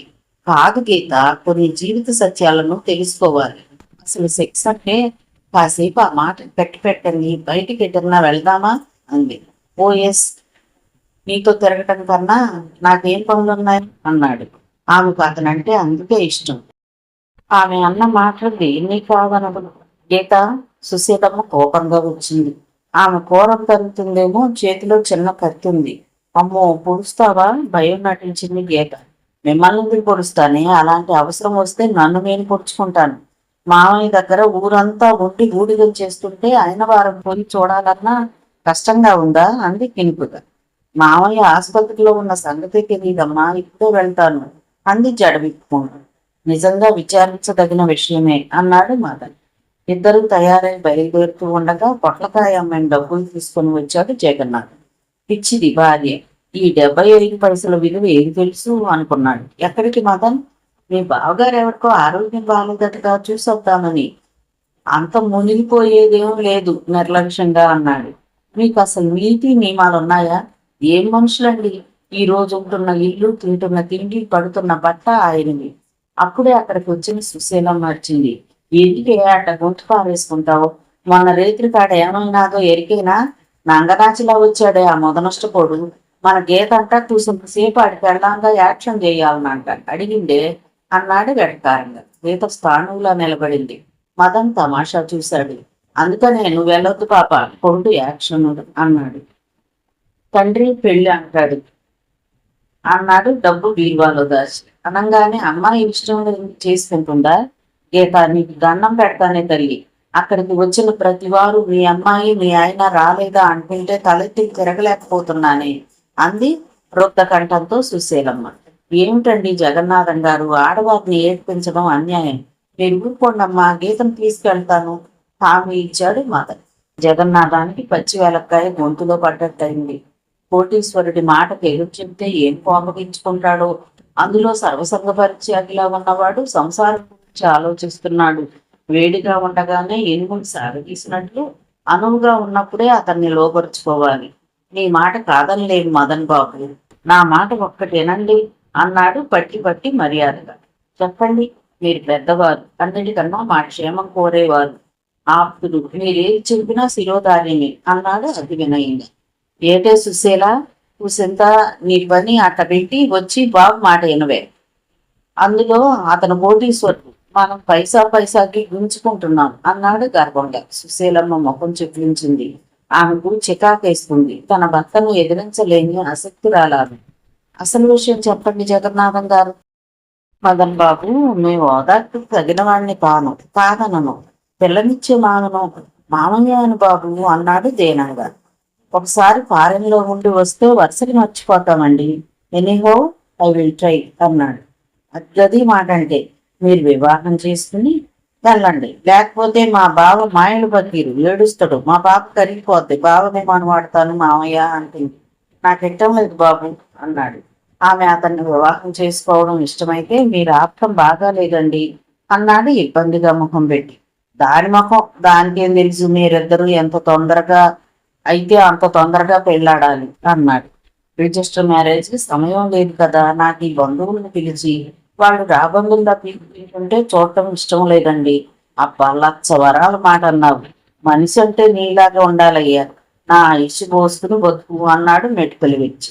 ఏమిటండి మీ కాపీనం, మనకేం 10 మంది ఉన్నారనే, ఉన్నది ఒక్క పిల్ల, పెళ్లి ఘనంగా చెయ్యొద్దా? సుశీలమ్మ వచ్చింది. ఆహా, ఘనంగా చేస్తుంది, ఆనకు చెప్పొచ్చు పోద్ది. ఎవతిరా ఇది? ఇను బాబు ఇను, నన్ను ఒంటరివాడిని చేసి నువ్వు నీ అన్న ఆడించింది. ఇప్పుడు కోటీశ్వరుడు అల్లుడు, మీ ఆటలు సాగవు అన్నాడు ఖచ్చితంగా. గీత ఏమీ అనలేనట్లుగా నిలబడింది. ఇదిగో మదన్ బాబు, నువ్వు పాప మేమిద్దరం కలిసి యాదగిరి పుట్ట వెళ్దాం, దేవుని ఎదుట పెండ్లి అవుతుంది, ఏమంటావు? మీరు పెద్దలు, మా క్షేమం కోరేవారు. అతను అలా అంటూ ఉంటే రోజు రేడియోలో వినే అడ్వర్టైజ్మెంట్ గుర్తొచ్చింది సుశీల. టకటక టైప్ చేస్తుంది. ఆవులింతలు ముంచుకొస్తున్నాయి పూర్ణిమకు. ఒక రాత్రి సంజయ్తో ఆసుపత్రికి వెళ్ళడం, రాత్రంతా నిద్రపాడైంది. రెండవ రోజు ఇంటి ఓనర్ దాగి వచ్చి భార్యతో రాత్రంతా యుద్ధం ప్రారంభించాడు. మూడవ రోజు ఇందుమతి ఏదో నాటుకుందని బయటికెళ్ళింది. 7 గంటలకు అన్న కార్యక్రమం 9 గంటలకు ప్రారంభమై 12 గంటలకు ముగిసింది. తిరిగి రావడానికి ట్రాన్స్పోర్ట్ లేక ఆగిపోవలసి వచ్చింది. ఒక 100 ఆటో రిక్షాలు కనిపించాయి. ఒక్కడు రానంటాడు. రిక్షాలను ఆపుతూ, ఆటోలను పిలుస్తూ, లిఫ్ట్లు అడుగుతూ సగం దూరం వచ్చాక ఎవరో దయతలిచి జీప్లో లిఫ్ట్ ఇచ్చారు. జన్మలో మళ్ళీ ఇందుమతితో బయటికి వెళ్ళొద్దని నిర్ణయించుకుంది. కళ్ళ మీదకు నిద్ర తోసుకొస్తుంది. లేచి కళ్ళు కడుక్కుందామని బయలుదేరుతూ ఉండగా సంజయ్ ఫోన్ వచ్చింది. హలో పూర్ణిమ, ఆ రోజు అవసరానికి నాటకం ఆడాం, కానీ అది పెద్ద సమస్యగా తయారైంది. నాన్న ప్రతి నిమిషం కోడలేది అంటున్నాడు. ఓసారి రాకూడదా అన్నాడు. అతను పడుతున్న ఇబ్బంది అంతా అతని మాటల్లో వ్యక్తమైంది. వారి ఆరోగ్యం మనందరికీ ముఖ్యం, వస్తాను సార్ అంది. Sorry for the trouble. ఆయన కాస్త కోలుకోగానే నిజం చెప్పేస్తాను, అంతవరకు నాటకం ఆడక తప్పదు. I will play my role perfectly sir అంది హామీ ఇస్తూ. ఆమెకు సంజయ్ అంటే విపరీతమైన గౌరవం ఉంది. అంత చిన్న వయసులో అందరినీ గడగడలాడిస్తాడు. అతని పనులు చేయటం ఆనందంగా ఉంటుంది. అతనే లేకపోతే ఆఫీసులో వీరభద్రం ఎన్ని వేషాలు వేసేవాడో. పఫ్ తీసి టచ్ చేసుకుని బయలుదేరింది. ఆమె గదిలో అడుగు పెట్టేసరికి కమలాకొండ తొనలు ముత్యాల్లా తీసి తండ్రికి తినిపిస్తున్నాడు సంజయ్. పూర్ణిమ వెళ్ళింది. మామల ముందు భక్తలతో ఎలా ప్రవర్తిస్తారో అర్థం కాలేదు. ఆ పండ్లు ఇలా ఇవ్వండి, నేను విడిచిపెడతాను అంది సంజయ్ చేతిలో పళ్ళు తీసుకుంటూ. భలేదానివమ్మా, 3 రోజులు నన్ను చూడాలనిపించలేదా? చంద్రశేఖరం గారు అడిగారు. కాదండి, వేలగా సంజయ్ వంక చూసింది. ఆఫీసులో పని చాలా ఉంది నాన్న, ఇద్దరం లేకపోతే ఎలా? 1 గంట బయటకు వెళ్ళిరానా? సంజయ్ లేచాడు. వెళ్ళిరా, నీ అత్త ప్రాణం నా దగ్గర ఉంది అన్నారు ఆయన. ఆయన కోల్పోవటం అందరికీ ఆశ్చర్యమే. సంజయ్ బయటకు వెళ్ళాడు. చంద్రశేఖరం గారు పూర్ణిమ వివరాలు అడిగాడు. తల్లి తండ్రి పోవటం చెప్పింది. మిగతా వాటిని చిరునవ్వుతో కొట్టివేసింది. మీ ఆరోగ్యం బాలేదు బాబు గారు, మీరు మాట్లాడవద్దు అని వారించింది. అర్ధగంట తర్వాత చిన్న పాతకాలం మనీ పర్స్ పట్టుకుని రాజామణి వచ్చింది. పర్స్ ఆయనకిచ్చి ఆమె కూర్చుంది. అమ్మగారు చిరునవ్వుతో రాజామణితో చెప్పారు. తెలిసిందే అన్నట్లు నవ్విందామె. అప్పుడే సంజయ్ గదిలోకి వచ్చాడు.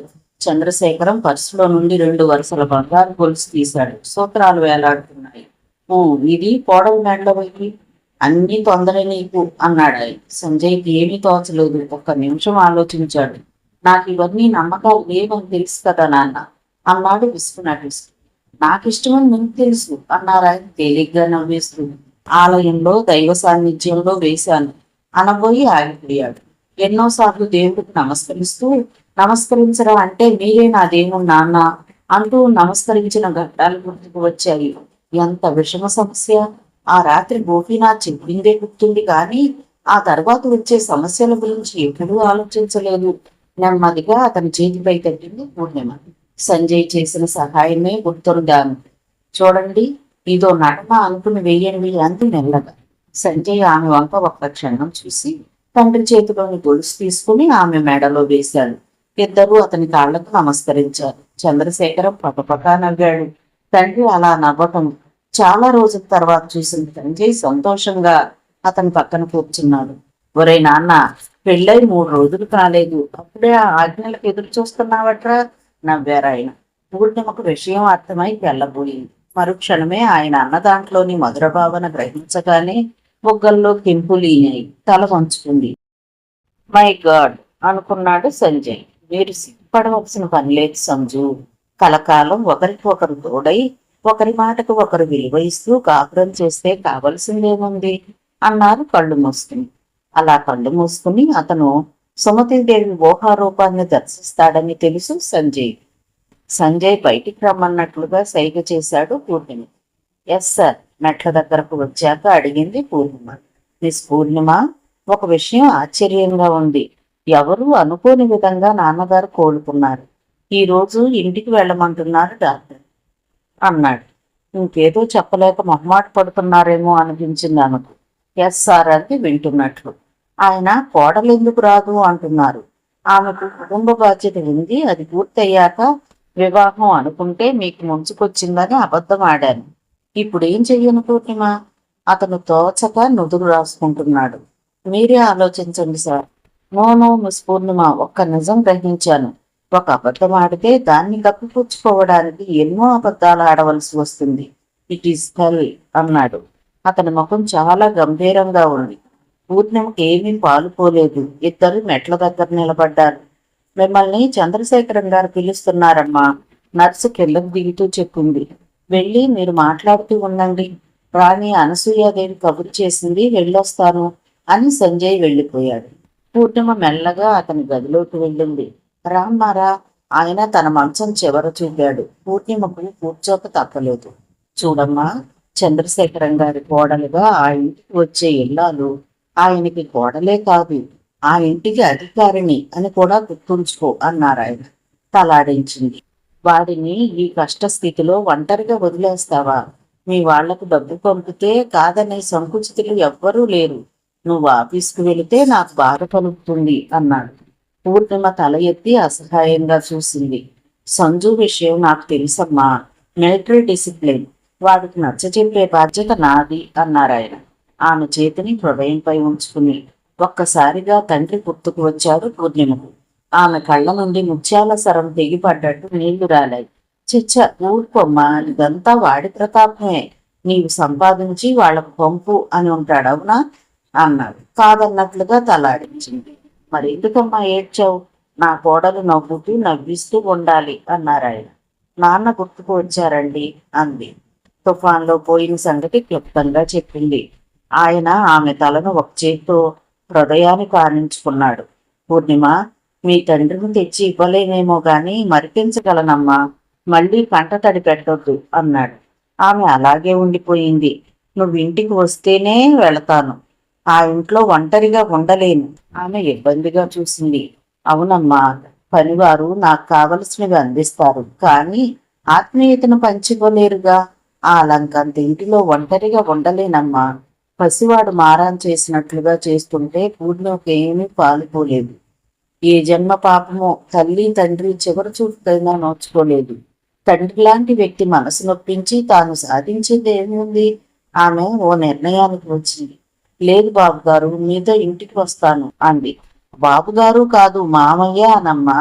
ఒకసారి ఆఫీస్కి వెళ్ళి వచ్చేస్తాను మామయ్య అన్నది. అతని ముఖం ప్రసన్నంగా మారిపోయింది. కళ్ళు మెలమెలా మెరిశాయి. వెళ్ళి త్వరగా వచ్చాయి అన్నాడు. ఆమె ఆటో వేసుకుని ఆఫీస్కి వెళ్లేసరికి టైపిస్ట్ తంగంపై అరుస్తున్నాడు వీరభద్రం. పూర్ణిమను చూడగానే మరింత మండిపడ్డాడు.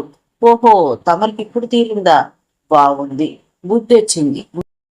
మళ్ళీ మర్చిపోయి కూడా లేడీ స్టాఫ్ ని అపాయింట్ చెయ్యను. టపటపా లెంపలు వాయించుకున్నాడు. అతను మామూలుగా మాట్లాడినా పూర్ణిమ అంటే కాస్త కోపంగానే ఉంది. నేను లాంగ్ లీవ్ పెడుతున్నాను. అచ్చమైన మగాడినే అపాయింట్ చేసుకోండి, లీవ్ లెటర్ ఇచ్చింది. ఈ ఆఫీస్ వాతావరణమే మంచిది కాదు. నీదేం తప్పు? ఆఫీసులో చేరగానే అందరికీ జ్వరాలు వస్తాయి, ప్రేమ కలాపాలు ఎక్కువ అవుతాయి. నేను లీవ్ గ్రాంట్ చెయ్యను, వెళ్ళి ప్రొపరేటర్తో చెప్పుకో అన్నాడు కోపంగా. ఆమె సంజయ్ గది వైపు నడుస్తూ ఉండగానే సంజయ్ వచ్చాడు. ఏమిటి వీరభద్రం గారు, ఏం జరిగింది? తంగం పెళ్లి చేసుకుంటుందట, నెల రోజులు సెలవు కావాలట. ఈవిడ గారు మిస్ పూర్ణిమకు లాంగ్ లీవ్ కావాలట అన్నాడు వ్యంగ్యంగా. లాంగ్ లీవ్ పేరు వింటూ ఉండగానే సంజయ్ ముఖంలో రంగులు మారాయి. అతను ఒక్క నిమిషం పూర్ణిమను చూశాడు. విషయం ఏమిటో కనుక్కుంటాను. అనసూయాదేవి డిపాజిట్ పాస్బుక్ ఫైల్లో ఉంటుంది, తీసుంచండి. ఆమె గుమస్తా వస్తాడు అన్నాడు. వీరభద్రం పొరపొరా చూసి వెళ్ళిపోయాడు. పూర్ణిమ తన లీవ్ లెటర్ అందించింది. సారీ పూర్ణిమ, నేను నటించమన్నాననే కదా లాంగ్ లీవ్ తీసుకుంటున్నావు. ఓపితో ఆలోచించి మీ పాత్ర నుండి విముక్తి కలిగేలా చేస్తాను అంటూ ఆమె ఇచ్చిన లెటర్ చదివాడు. మిస్ పూర్ణిమ. అతని గొంతులో సంతోష తరంగాలు నాట్యం చేశాయి. అతను లేచి ఆమెను గిరగిరా తిప్పి తన సంతోషం ప్రకటించాలనుకుని ఆమె పరాయి స్త్రీ అని ముక్తుకు వచ్చి వదిలివేశాడు. థ్యాంక్ యూ మిస్ పూర్ణిమ, మీ మేలు జన్మలో మర్చిపోలేను అన్నాడు ఆనందంగా. వారు మీకు తండ్రి అయితే నాకు 2 పూట్ల అన్నం తినే అవకాశాన్ని కల్పించిన ధర్మదాన్ని సార్. అలాగే ఆ ఉంగరాలను కూడా ఇవ్వండి, వారికి అనుమానం వస్తుందేమో అంది. సంజయ్కి గుర్తొచ్చింది. గుర్తొచ్చి పెళ్లి రోజు తండ్రి పూర్ణమకిచ్చాడు. ఆ మర్నాడు ఆమె తనకిస్తే డ్రాయర్లో పడేశాడు. డ్రాయర్ సొరుగు తీసి ఉంగరం ఆమెకిస్తూ ఉండగా వాళ్ళపై లైట్ పడినట్లయింది. కొంచెం చీకటిగా ఉంది సార్. ట్యూబ్ లైట్ వేసుకుని నిల్చున్నాడు వీరభద్రం. ఎస్ వీరభద్రం గారు, ఏమిటి ఇలా వచ్చారు? ఆ పాస్బుక్ లాస్ట్ ఇయర్ మార్చిలోనే పంపాను సార్.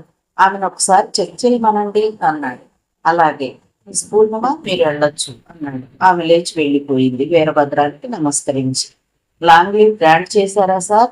అసలు ఆమె సర్వీస్ ఎంతని? కక్షగా అన్నాడు. పర్వాలేదు, లీవ్ వద్దని, తొమ్మొద్దని, తగ్గొద్దని ఎన్నాళ్ళు కట్టడి చేస్తాం? పార్ట్ టైం టైపిస్టు, టెంపరీగా పనిచేసేవారు బోల్డ్ మంది ఉన్నారు. మీరేం వర్రీ అవ్వకండి అన్నాడు నిర్లక్ష్యంగా. అవును సార్ అన్నాడు ఏమీ అనలేక. ఇప్పుడు ఏమంత పని కూడా లేదు. ఒకసారి సుహాసిని దేవిని పర్సనల్ గా కలుసుకుని మాట్లాడండి. ఆమె అంత పెద్ద స్టార్. 10,000 ఒక సినిమాకి పారితోషికం అంటే ఎవ్వరూ నమ్మరు. మిగతాది బ్లాక్ మనీ తీసుకుంటుంది సార్. 50% డిక్లేర్ చేయకపోతే ఎలా? 10% చేస్తున్నారు సార్. ప్రభుత్వం అంతే. ఈ రూల్స్ పెట్టి నల్లధనాన్ని కూడబెట్టడానికి ప్రోత్సహిస్తుంది. మాక్సిమం 33% చేయమనండి, ఎంత బ్లాక్ మనీ బయటకు వస్తుందో అన్నాడు. నిట్టూర్చి వీరభద్రం వెళ్ళిపోయాడు. పూర్ణిమ వివాహానికి ఏదైనా మంచి బహుమతి ఇవ్వాలి. ఎంత సహకరిస్తుందని అనుకున్నాడు. సాబ్, జాఫర్ వచ్చి నిలబడ్డాడు. ఎస్, ఏంటి జాఫర్ అన్నాడు ఒళ్ళు విరుచుకుని. సాబ్, వీరభద్రం సాబుని నమ్మొద్దు సాబ్ అన్నాడు అటు ఇటు చేస్తూ. ఏమైంది జాఫర్? కొందరు క్లయింట్స్ ని ఇంటికి రమ్మన్నాడు సాబ్. మన కంపెనీలో అసైన్మెంట్ సరిగా జరగలేదట. ఇంగ్లీష్ లో చెప్పాడు సార్. సరే, నేను ఆ విషయం చూసుకుంటాను, నువ్వు జాగ్రత్త అని హెచ్చరించి కారు దగ్గరకు వచ్చాడు. అతని మస్తిష్కంలో ఆలోచనలు ఫ్యాన్ తిరిగినట్లుగా తిరుగుతున్నాయి. నాన్నగారు పాములకు పాలు పోసి పెంచారు అనుకుని కారు స్టార్ట్ చేశాడు. మిగతా కథ తరువాతి భాగంలో చూద్దామండి. కథ విన్నందుకు ధన్యవాదాలు. ఈ నవల మీకు నచ్చితే ఒక లైక్ చేయండి, షేర్ చేయండి, నా ఛానల్ని సబ్స్క్రైబ్ చేసుకోండి, నన్ను సపోర్ట్ చేయండి. మీరు ఇచ్చే ఒక్క లైక్ నాకు, నా ఛానల్కి ఎంతో సపోర్ట్ ఇస్తుందండి. Thank you. ఉంటాను.